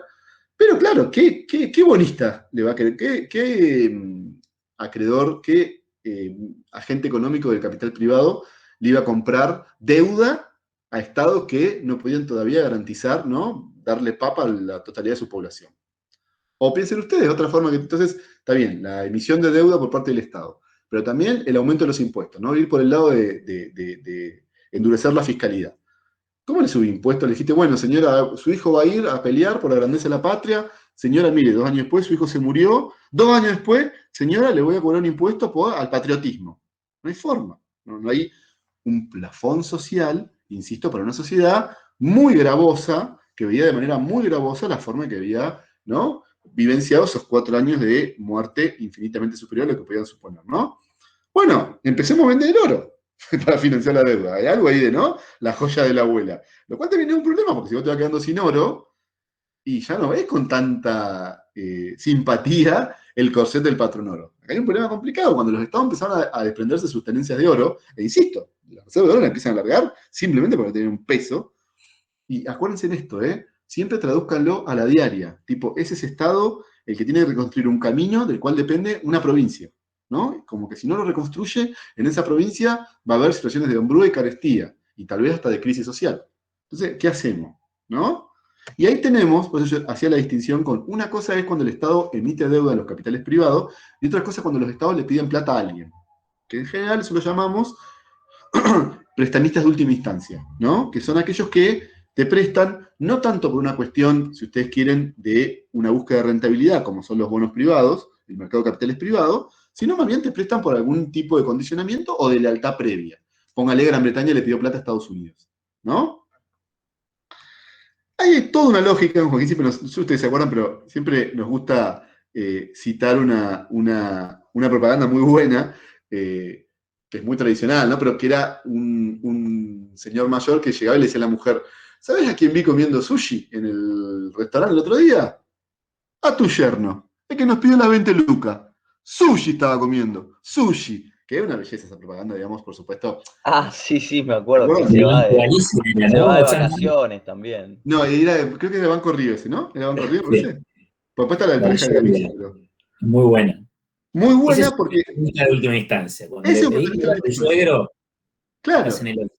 ¿no? Te va a imponer condiciones, te lo va a hacer saber todo el tiempo. O sea, no te va a tomar el interés que te toma un privado, pero no te vas a comer sushi por el resto de tu vida. Que un poco, fíjense que, de hecho, la diversión de la propaganda es que justamente es una propaganda de un banco, de un acreedor privado. No, yo te presto, vos tomá esta rentabilidad, que es esta tasa que es la más baja del mercado, te olvidás de los prestamistas de última instancia. Bueno, el tema es que acá no está ese banco, el de la propaganda, y digamos, ese tipo de banco o ese tipo de financiamiento, y lo cierto es que tampoco los prestamistas de última instancia en la inmediata posguerra son especialmente amables.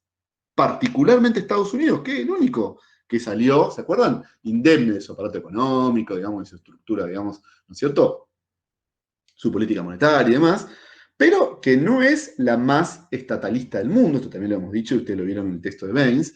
Estados Unidos tuvo muy poca cintura y actitud. Empatía, Sí, poca ¿no? empatía. Esa Me dijo una palabra. palabra para. Poca empatía. Hay un empréstito que le hace a Gran Bretaña en la inmediata posguerra, pero en condiciones bastante desventajosas.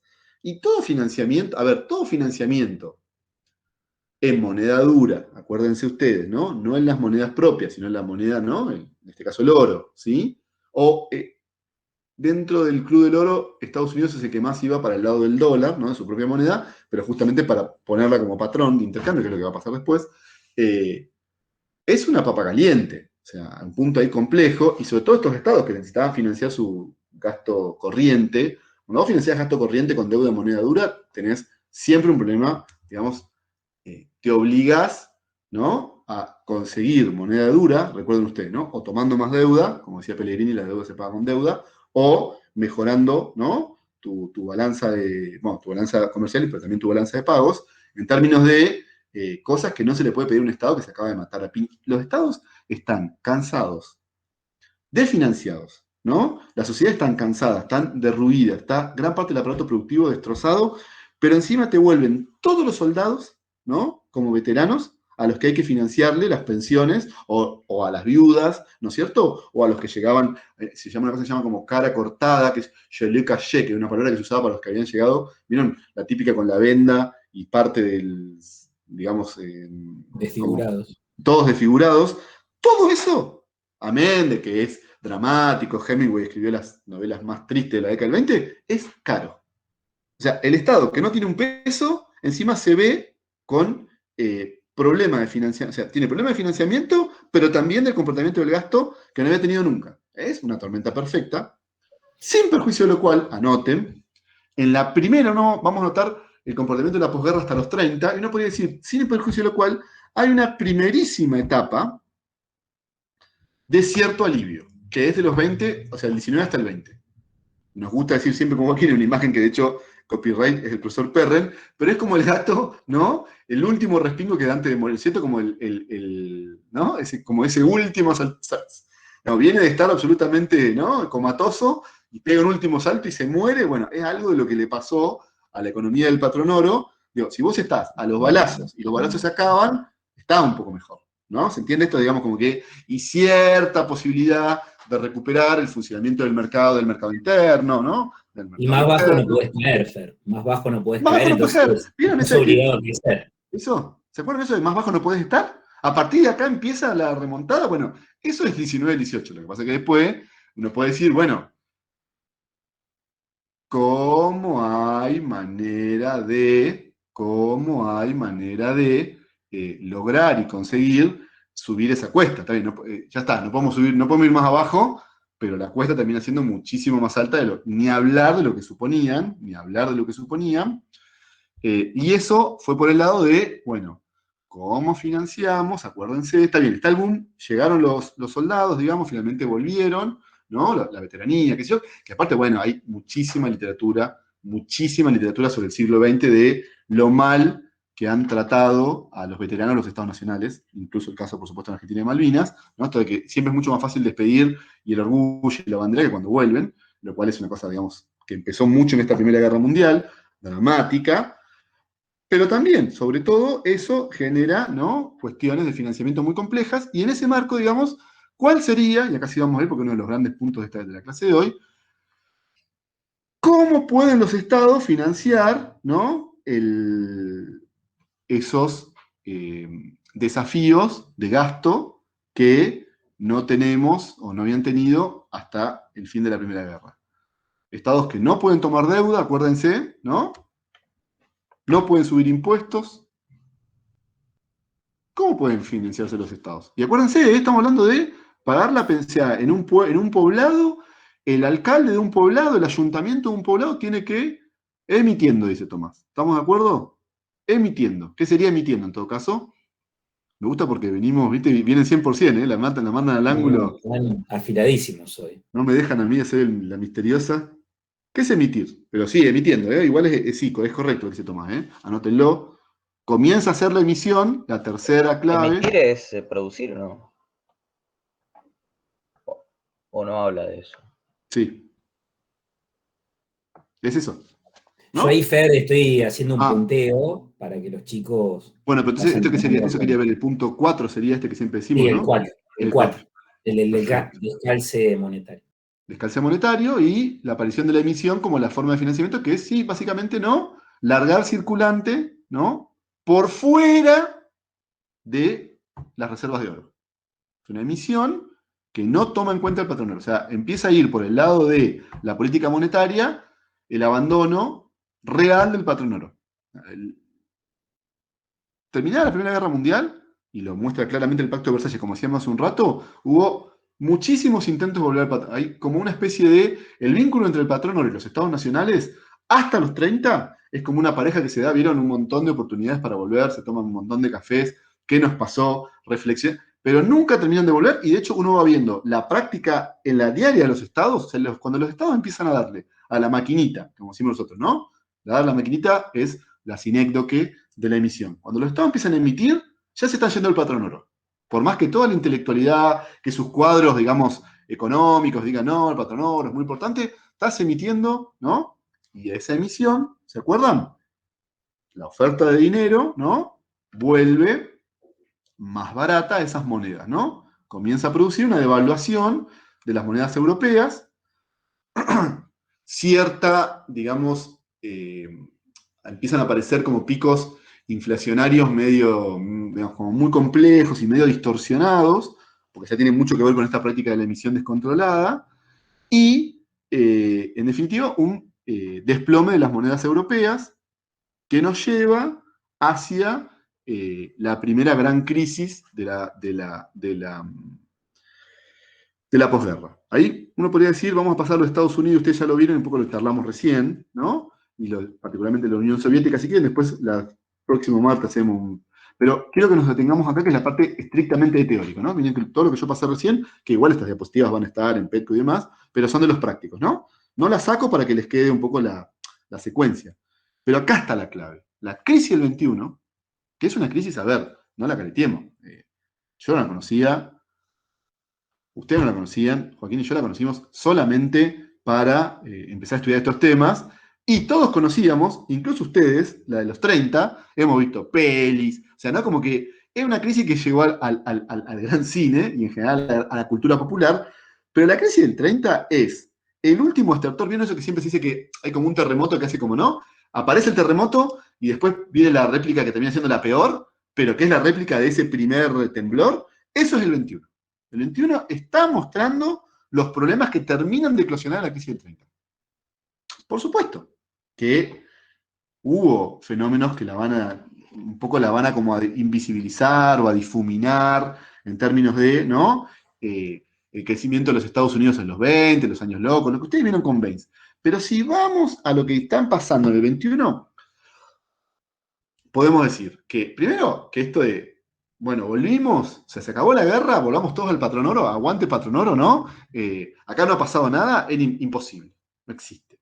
y recuperar el sistema, el pacto de caballeros. Todo eso no hay forma, porque nos matamos a tiros, ¿no? Y eso a su vez generó una interrupción en los flujos, ¿no? Que ninguna primaverita cortita lo va a lograr generar.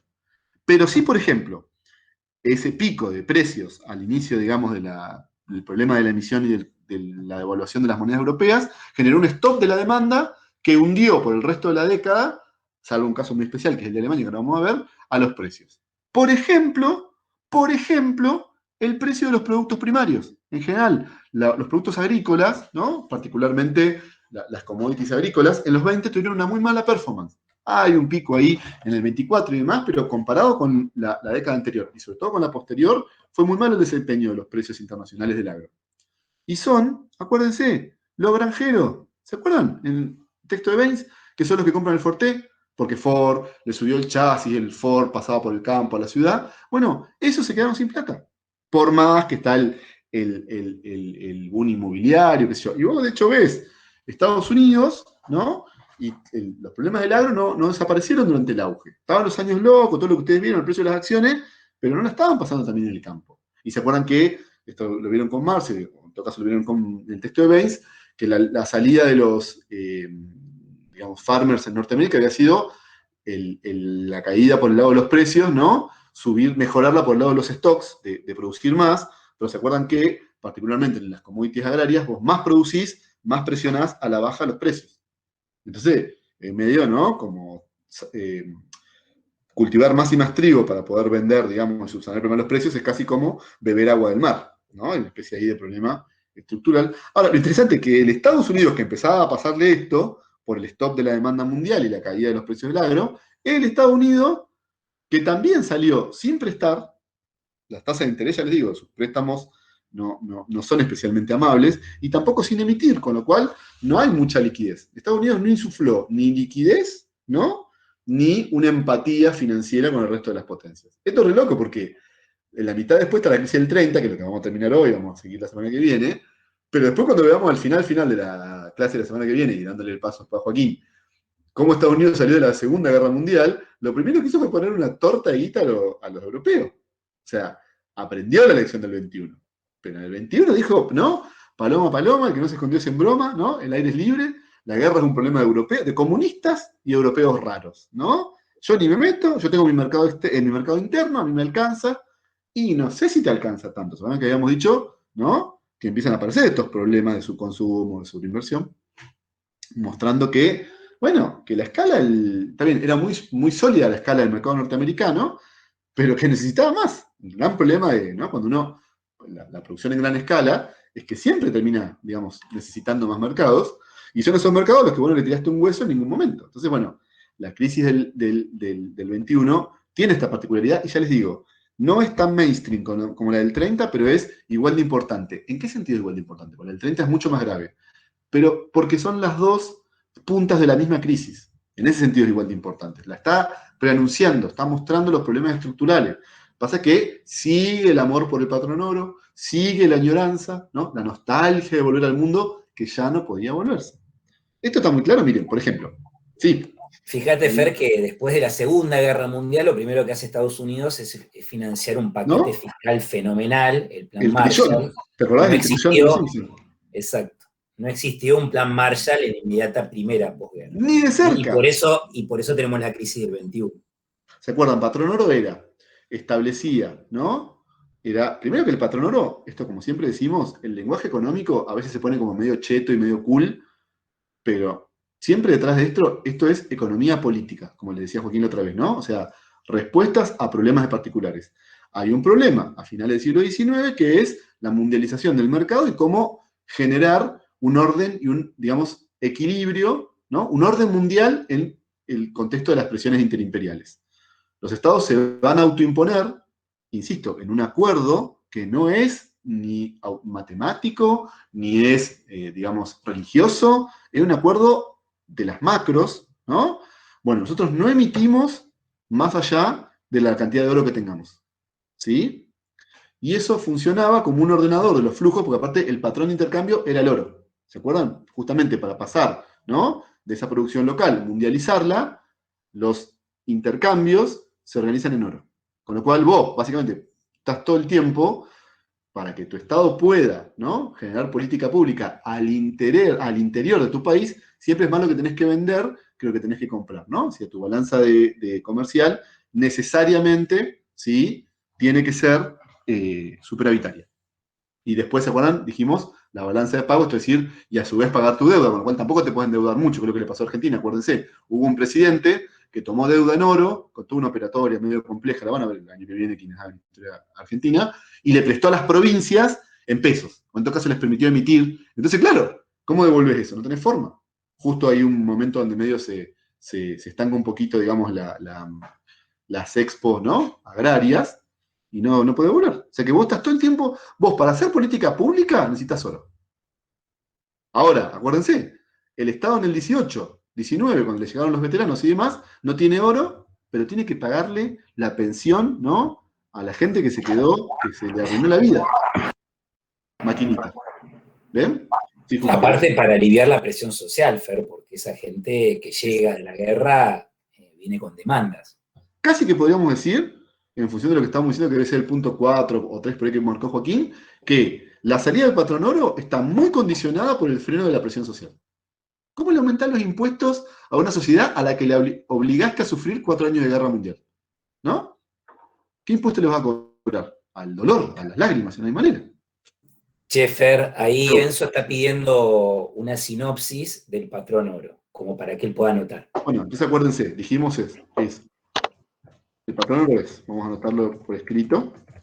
Está muy brevemente explicado en Barbero, así que tampoco se asusten.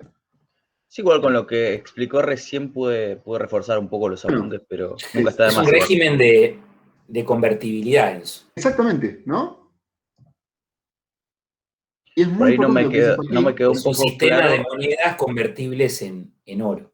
Ah, Y eso permite el comercio internacional y la importación y exportación de capitales.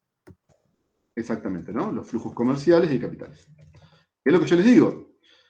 Eso, ¿por qué fue tan grave la guerra? Porque los interrumpió en el marco de, ¿no?, las agresiones, pero después rompió con toda la inercia. Y como bien dice Joaquín, las lógicas, y eso también lo van a ver en el caso argentino más cerca en el tiempo, cuando hay una convertibilidad, bueno, igual veámoslo con el caso alemán, pero cuando se rompe, hay toda una inercia muy compleja que es muy difícil recuperar, que es en términos de, sobre todo, la indexación de los contratos y de los préstamos al interior de la sociedad. Pero para eso, miren, veamos un ejemplo, lo van a ver con toda claridad. ¿Cómo lidiaron los países con la crisis del 21? Bueno, Francia. Por eso, cuando decía Enzo, bueno, ¿quién es el responsable de Versalles? Versalles tiene más olor a Francia que el Roquefort, que el Camembert. Porque lo cierto es que no solo contento con Versalles, miren, no solo con Versalles, o sea, a Francia no solo le hizo firmar, o en todo caso, ¿no?, el lobby de los representantes franceses, sino que cuando Alemania medio amagó con no poder seguir con los pagos en el flujo, o sea, Alemania tenía que generar tal superávit permanente en su balance de pago que o sea, año a año tenía que pagar en moneda dura, en oro, ¿no?, los costos de la guerra, que eran, por supuesto, varias veces millonarios. O sea, hoy nadie podía pagar, en términos, ¿no?, relativos, lo que pagó Alemania en esos años. Lo hizo a costa, de nuevo, ¿no?, de una profunda presión sobre su propia sociedad y años de freno a su macroeconomía. Bueno, no contento con eso, en el 21 Francia dijo, no está pagando, Alemania está medio dubitativa con los pagos, yo le invado. Y le invadió, esto yo seguro que se lo había adelantado, la zona del Ruhr, que es la zona de las minas de carbón. O sea, ninguno gil los franceses, ¿no? O sea, la dejaron sin su, ¿no?, digamos, cartera, ¿no?, de recursos naturales. Ahí fueron paca y se quedaron con las minas los franceses. Claro, bueno, esto generó alguna cuestión que ahora vamos a ver con el caso alemán. Gran Bretaña, miren qué interesante, Gran Bretaña granjeó la crisis del 21 por el lado de recortar el gasto público, ¿no?, y volver lo más parecido posible, o sea, encorsetó a su estado de posguerra lo más que podía con el estado de 1890. Y si ustedes se fijan, Disciplina fiscal. Alemania siempre fue por el lado del estado más birrio. Ajustó. ¿Cómo, perdón? Ajustó. ¿Ajustó? Que es medio lo que hizo siempre, ¿no? O sea, hay algo acá el impacto de la Primera Guerra y la aparición de la crisis del 21, que ya les digo, marca los problemas estructurales del 30, que todos trataron de hacer ir hacia digamos, como lo que más o menos les podía salir. El caso más llamativo, el caso de los rusos también, que ustedes ya lo vieron, que cuando, digamos, se produce primero la lógica de la NEP. ¿Se acuerdan? La NEP en el 21 fue, lo que hizo Lenin fue ajustar o salir de la lógica del comunismo de guerra y generar algunos incentivos, ¿no? Algunos mercados locales para construir algún, digamos, mínimo, apalancarse un poco con capitales, ¿no? Locales. Se muere Lenin, se complica todo, pero el caso que nos interesa de la crisis 21, particularmente el caso alemán. ¿Es una foto del fiambre de Lenin ahí? Sí. Embalsamado, ¿no? Hasta el día de Fuerte. hoy. Esto existe, esto es Eso es televisión verdad, Fer. Es un monumento que la gente va a ver. Miren hasta qué punto. Pero miren cómo eso, en el marco de la sucesión de su muerte, ¿no? Y quién lo reemplazaría, construyó toda una tensión de la que se salió, ustedes lo vieron con Marce, por la, digamos, colectivización forzosa y todo lo que se implicó, ¿no? La salida de la NEP. Nosotros tenemos una especie de división interna en la cátedra. Hay algunos más hinchas de la colectivización y de la NEP. Yo soy nepsista. Pero bueno, de nuevo, digamos, ¿no? ¿Cuánto más podía hacer? Si los estados estaban cansados en el 18, o sea, Rusia se comió. La verdad que la NEP es titánica, o sea, lo único que podían hacer. Tuvo la guerra ruso-japonesa del 5. La primera guerra, que se calcula que es el país que más muertos aportó, y la guerra civil del 18 al 21. No le quedaba nada. Y es más, una de las formas que los rojos le pudieron ganar a los blancos era cortándole la logística militar, por ejemplo, dinamitando trenes. Sí, está bien, vos dinamitas el tren, la vía del tren, lográs que no lleguen los soldados, pero en general no evitás después... Se te complica el aparato productivo. La comida, está bien, no llegan los soldados, pero ¿qué pasa con la comida? La comida, los remedios, acuérdense, chicos, la hojalata para hacer, digamos, las estufas, los samovares, de nuevo, ustedes acuérdense que son estos problemas de la macro, siempre pueden traducirse a la diaria, a la micro, como decimos, ¿no? O sea, necesariamente esa dialéctica acá se descompaginó. Entonces todo el mundo va intentando lo que puede. Los alemanes tuvieron una dificultad extra. A ver, a la dificultad, de nuevo, ¿no? Pierden la guerra. Tienen que tener moneda dura para pagar los costes de la reparación. Tienen que financiar su veteranía, aparte siendo los más lastimados por la guerra. Todo esto nos termina de entender por qué Hitler, por ejemplo, siempre se vanagloriaba de haber sido un soldado del frente de batalla, ¿no? Un front soldier, como él decía. Pero encima se produce la invasión de los franceses al Ruhr. Y lo que decide el Estado alemán es financiar, porque los habitantes del Ruhr no quisieron pagarle impuesto a los franceses, ¿no? Hicieron una suerte de resistencia fiscal. Que es toda una lógica muy propia de esa época, digamos, y en general de ciertas luchas de la sociedad civil. Claro, el tema que finalmente eran habitantes franceses, por lo menos durante esos, ¿no?, meses de incertidumbre. Alemania decide financiar también esa resistencia fiscal. Tipo, le paga el IVA a los habitantes del Ruhr, para decirlo, ¿no? Por supuesto, de manera muy... De hecho, el IVA como impuesto, en realidad es un poquito posterior, así se va a consolidar en la fiscalidad de Occidente. Escúchenme, ¿qué hizo Alemania? ¿Qué habíamos dicho? ¿Cómo se... bueno, ahí bueno. No voy a decir que fue un spoiler, pero fue como una... Spoileé mal. Semi-spoiler. Por escrito. Y hay un problema complejo que es, y esto es muy importante que nos detengamos acá, todos los años, cada vez nos detenemos más en esta parte con Joaquín.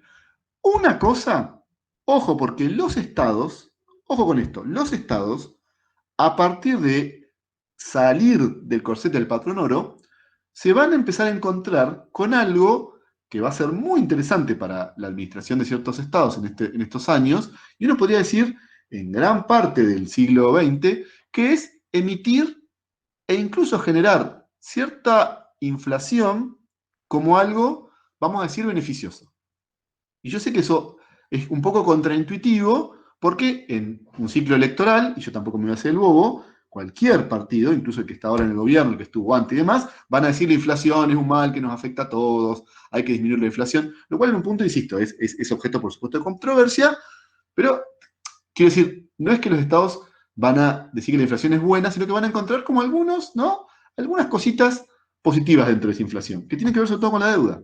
¿no? ¿Se acuerdan que la deuda interna es en moneda, digamos, local, y al devaluarse esa moneda, se licúa la deuda? Vamos a un ejemplo. Miren ustedes, en el año 1923, la emisión descontrolada de Alemania, ahí ya estamos hablando de una hiper, después lo vamos a ver, pasó de 17, o sea, un dólar salía 17.972 marcos, ¿no? Al inicio del año, y al final del año, de ese año 23, el 20 de noviembre, el dólar salía, un dólar salía 4.200 trillones de marcos.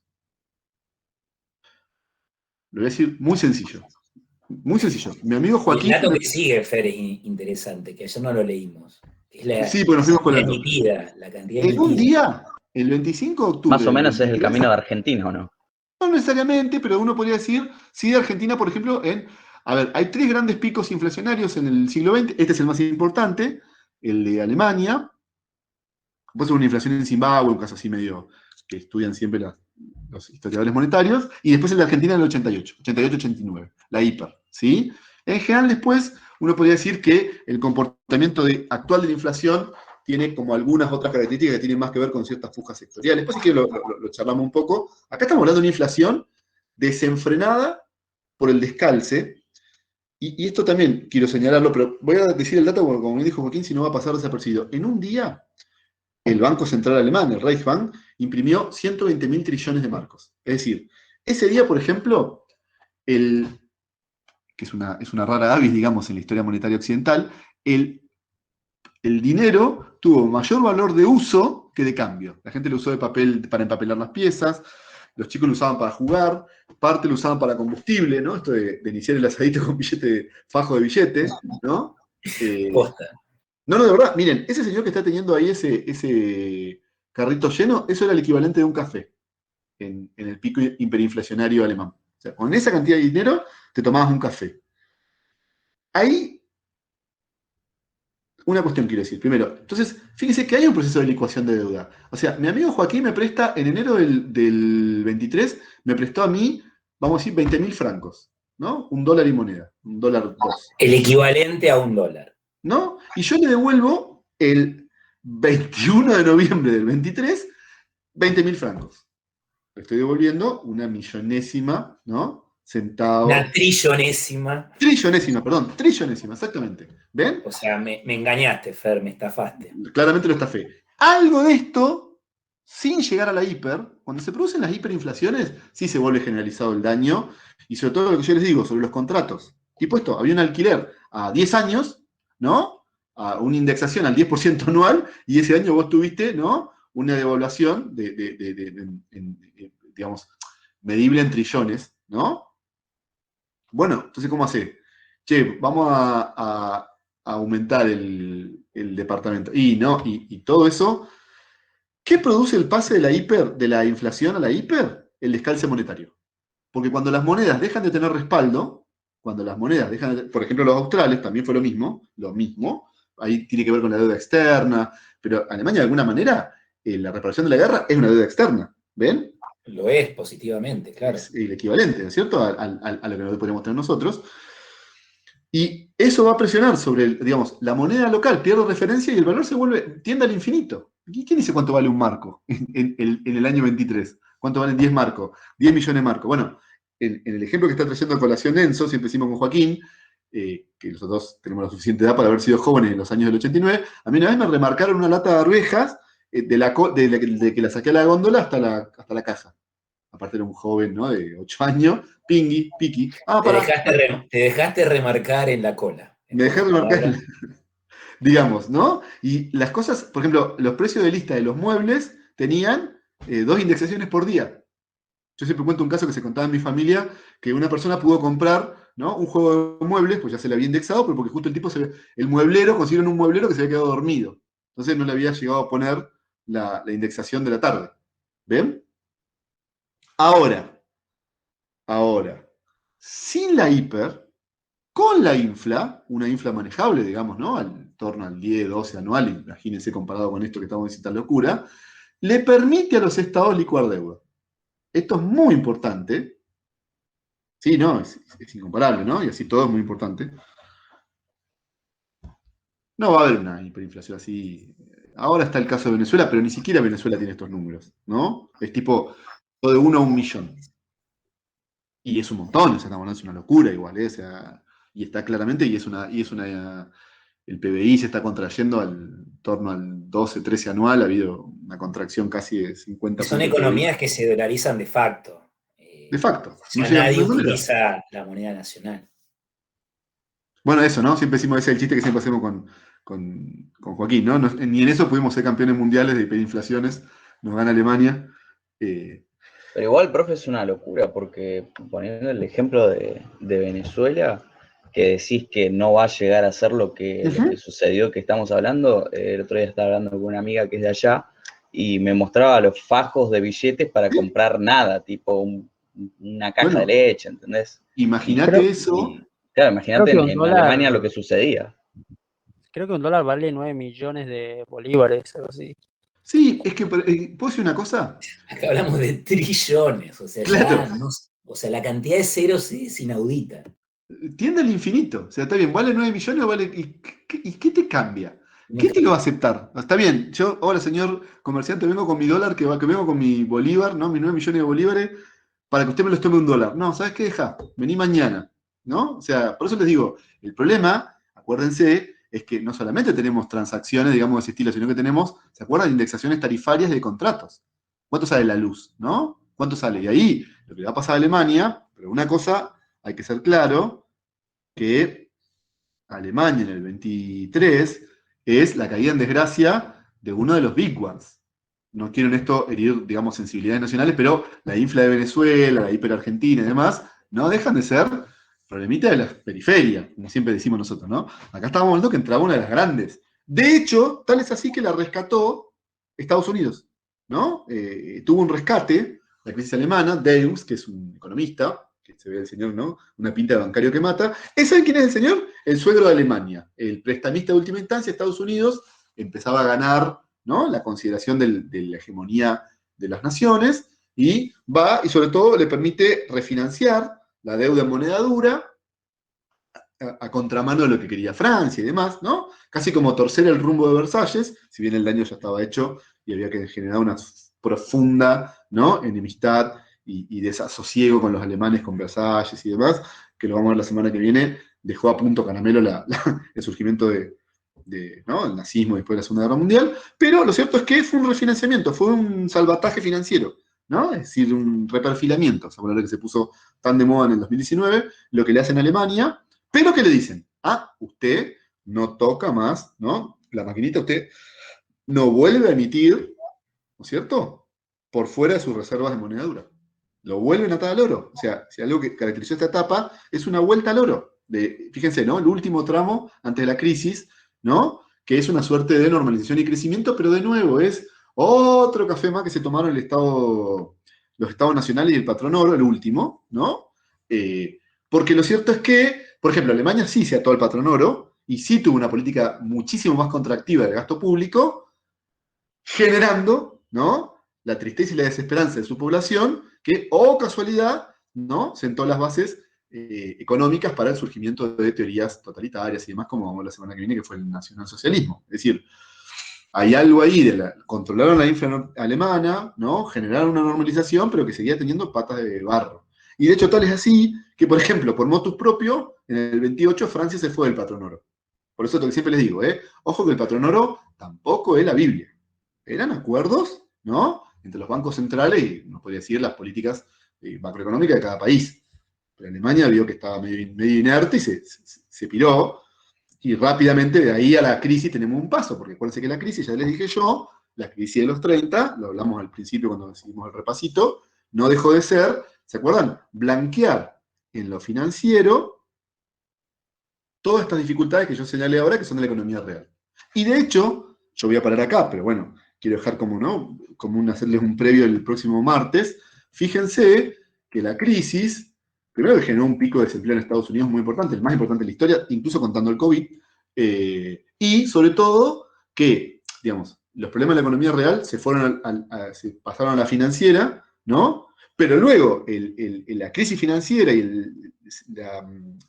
al pincharse la burbuja, rebota y pasa, fíjense, en 2 años cubrió toda la economía mundial. Es decir, pasa a la economía real. Acuérdense, flujos comerciales, flujo de capital. Es lo que yo le decía de caen los precios del trigo, digamos, Argentina tiene que hacer un montón de cuestiones, Estados Unidos, ¿no? África, todo, ¿no? Se retiran los capitales, ¿no es cierto? De las periferias, que dijimos que era una característica del imperialismo, se van hacia las economías nacionales, etcétera, etcétera. O sea que la crisis, es decir, es un tempo, porque, y eso a mí siempre me gusta particularmente hacer referencia a eso, porque lo cierto es que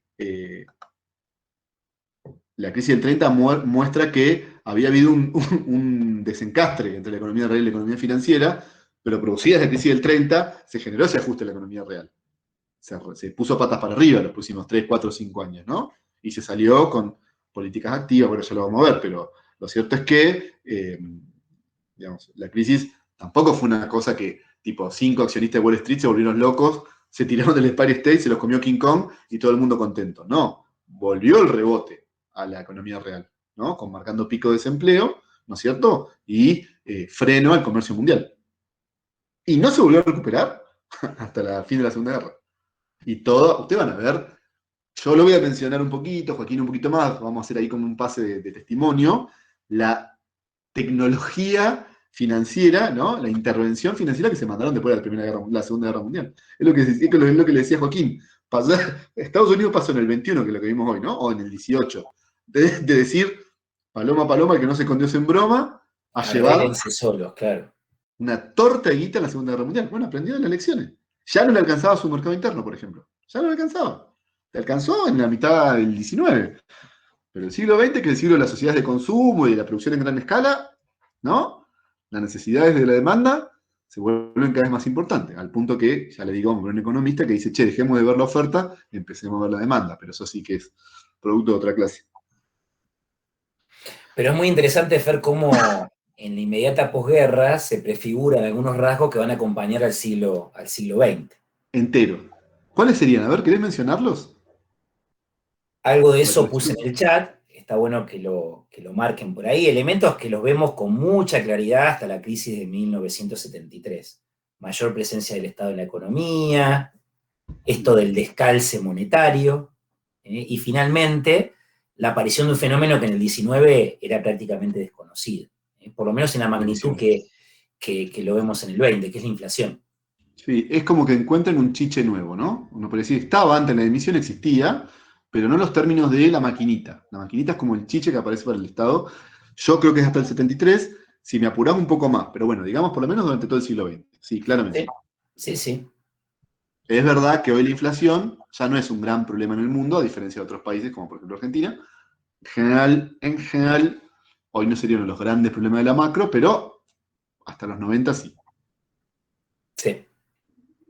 Y esos elementos los vemos nacer en la inmediata posguerra. Nacer ahí y es como hasta que se establece el ADN del siglo XX. Claro, y acuérdense, ¿no? Y de un siglo signado por el Estado. Así como es un siglo el XIX signado por el mercado. Y el XXI están ahí medio 50-50, están haciendo una especie de bien y el mal definen por penal, pero claramente el Eso 20 lo vamos tiene... a ver en las últimas clases, Fer. No, sin duda, sin duda. En la larga duración, recuperando todo lo que vimos a lo largo del cuatrimestre, ver de quién va a ser el siglo XXI. ¿De China? ¿Cómo se va a valorizar ese capital? ¿De qué manera? Bueno, eso, ¿no? Ya no parece ser que es tan financiero, pero por ejemplo acá ya tenemos el Bioeconomía, comunicaciones, 5G, claro, 5G y eso, ¿no? Pero electricidad, decimos, hay tantos nuevos paradigmas que están surgiendo. Estamos viviendo una revolución industrial como la del siglo XVIII. no, y todo, escuchame, y toda la palanca de las vacunas, Pfizer pasó de pensar que ganaba creo que 13.000 millones a 26.000, ajustó la ganancia de este año. Bueno, viste que la última clase es capitalismo de plataformas, Completamente. que incorporamos este año y va por ahí, va por ahí. Ya no es tan importante la producción de bienes o servicios, sino la producción nuestra de información, que es capitalizada por grandes empresas, Google, qué sé yo, Facebook. ¿Se Twitter, podría poner el ejemplo, profe, de las plataformas virtuales, como por ejemplo Meet, Zoom, que hay personas como ustedes que están trabajando mediante estas plataformas y, bueno, personas como nosotros que estamos aprendiendo.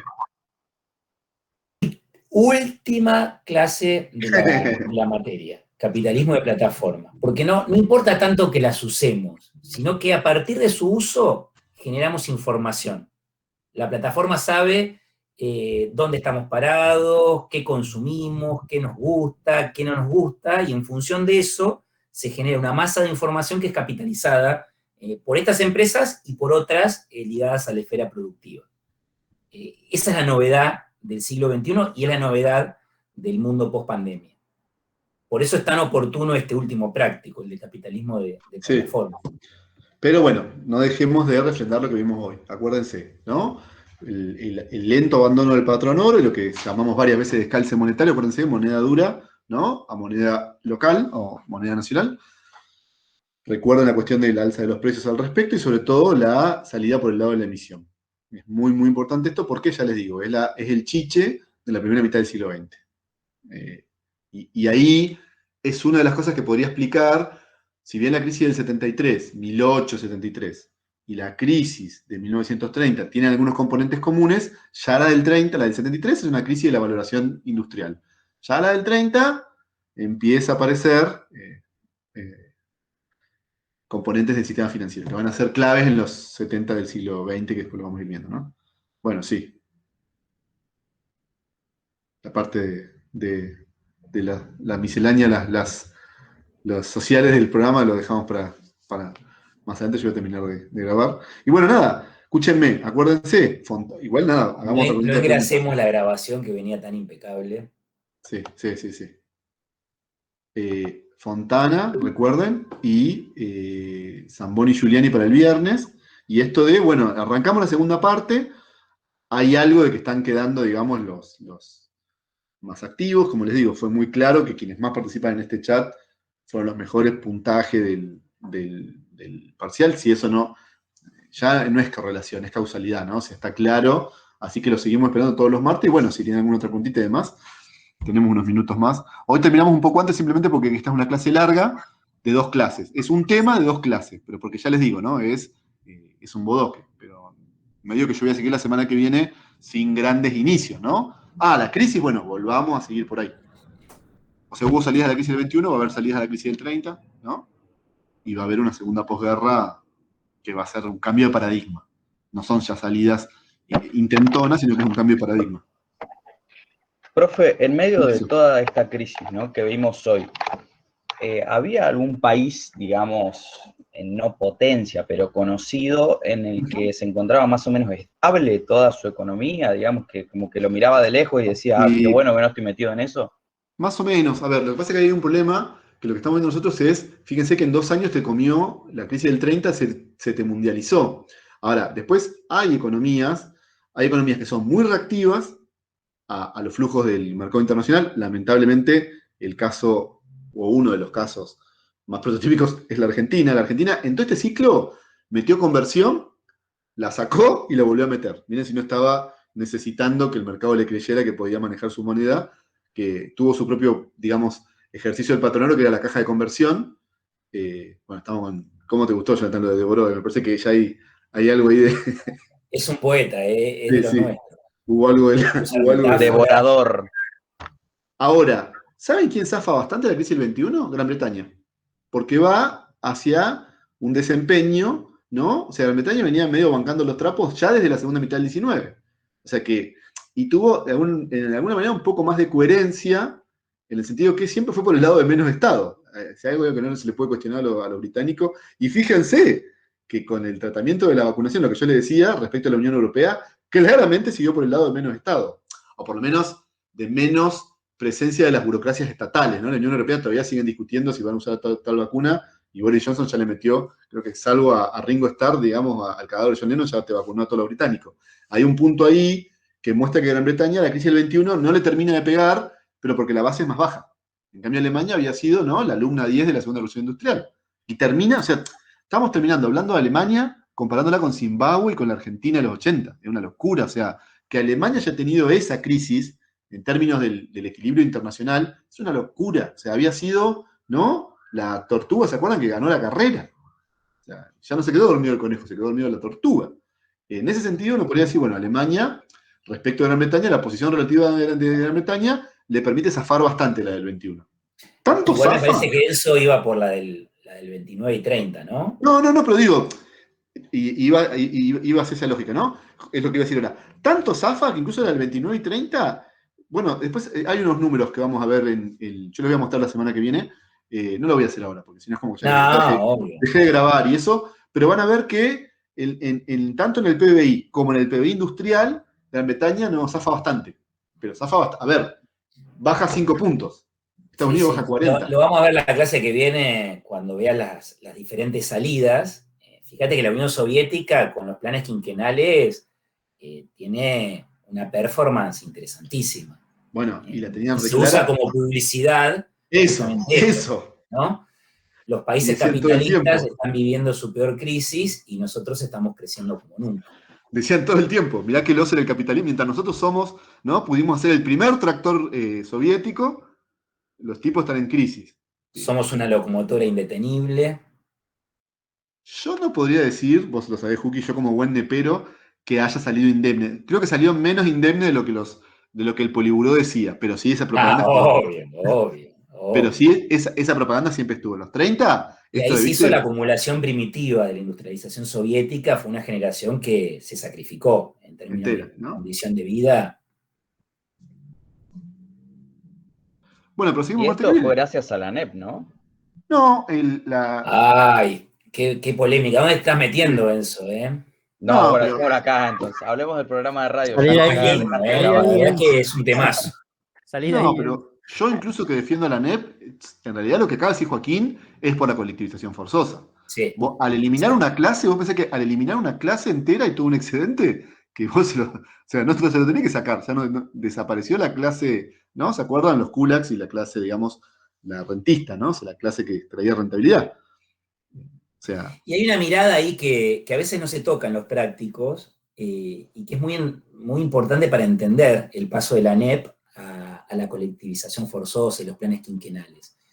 Que la velocidad de crecimiento de la economía soviética de la mano de la ANEP era bastante modesta en comparación a lo que se necesitaba frente a la posibilidad de una guerra inminente. Entonces, en buena medida, esa colectivización forzosa y los planes quinquenales se explican por la amenaza bélica. Nosotros tenemos que crecer y tenemos que desarrollar la industria pesada porque si no, nos matan. Y con la ANEP lo vamos a hacer, pero a un ritmo muy lento. Entonces, a partir de esta cuestión geoestratégica, uno puede entender eso. Y por eso la respuesta a Enzo, ¿no? Sí. Ese crecimiento es hijo del advenimiento de Stalin, de los planes quinquenales. De la pasa que hubo cierta velocidad, los que son más críticos y en general miraron a la ANEP con ojos más, la miraban más sostenible, tipo que la Unión Soviética llegó a tener el primer satélite en el espacio y no podía poner en los sacos que hacía los ojales, ¿no? Las matrices, le quedaban los ojales separados de los botones, ¿no es cierto? Porque, bueno, sí. Pero pensá que mientras todos los países estaban sufriendo la crisis, la Unión Soviética estaba desarrollando aparte, después cuando la economía soviética alcanza el nivel de segunda potencia, ahí se le complica y aparecen esos cuellos de botella, y tuvo que empezar a financiar también, viste, el despegue fue impresionante. Y lo más interesante es que fue un despegue en un periodo de mala performance de las economías capitalistas. Sí. Eso fue lo del mundo. También te marca esto que decíamos, ¿no? Al ser 22 millones de kilómetros cuadrados, se había agenciado a sí mismo un mercado interno que no tenía como Rusia, digamos, ¿no? Entonces... Claro. O sea, con la ANEP se iba a poder desarrollar todo eso, pero a un ritmo muy lento. Sí, muy lento. Y la amenaza de una guerra en el marco de este periodo tan conflictivo es lo que apuró la colectivización forzosa, y los primeros planes quinquenales. Sí, nos manejamos porque somos, en vez de Boca River, yo soy nepista y él es colectivista, pero claramente, digamos, tenemos acuerdos de largo aliento. Hicimos la paritaria.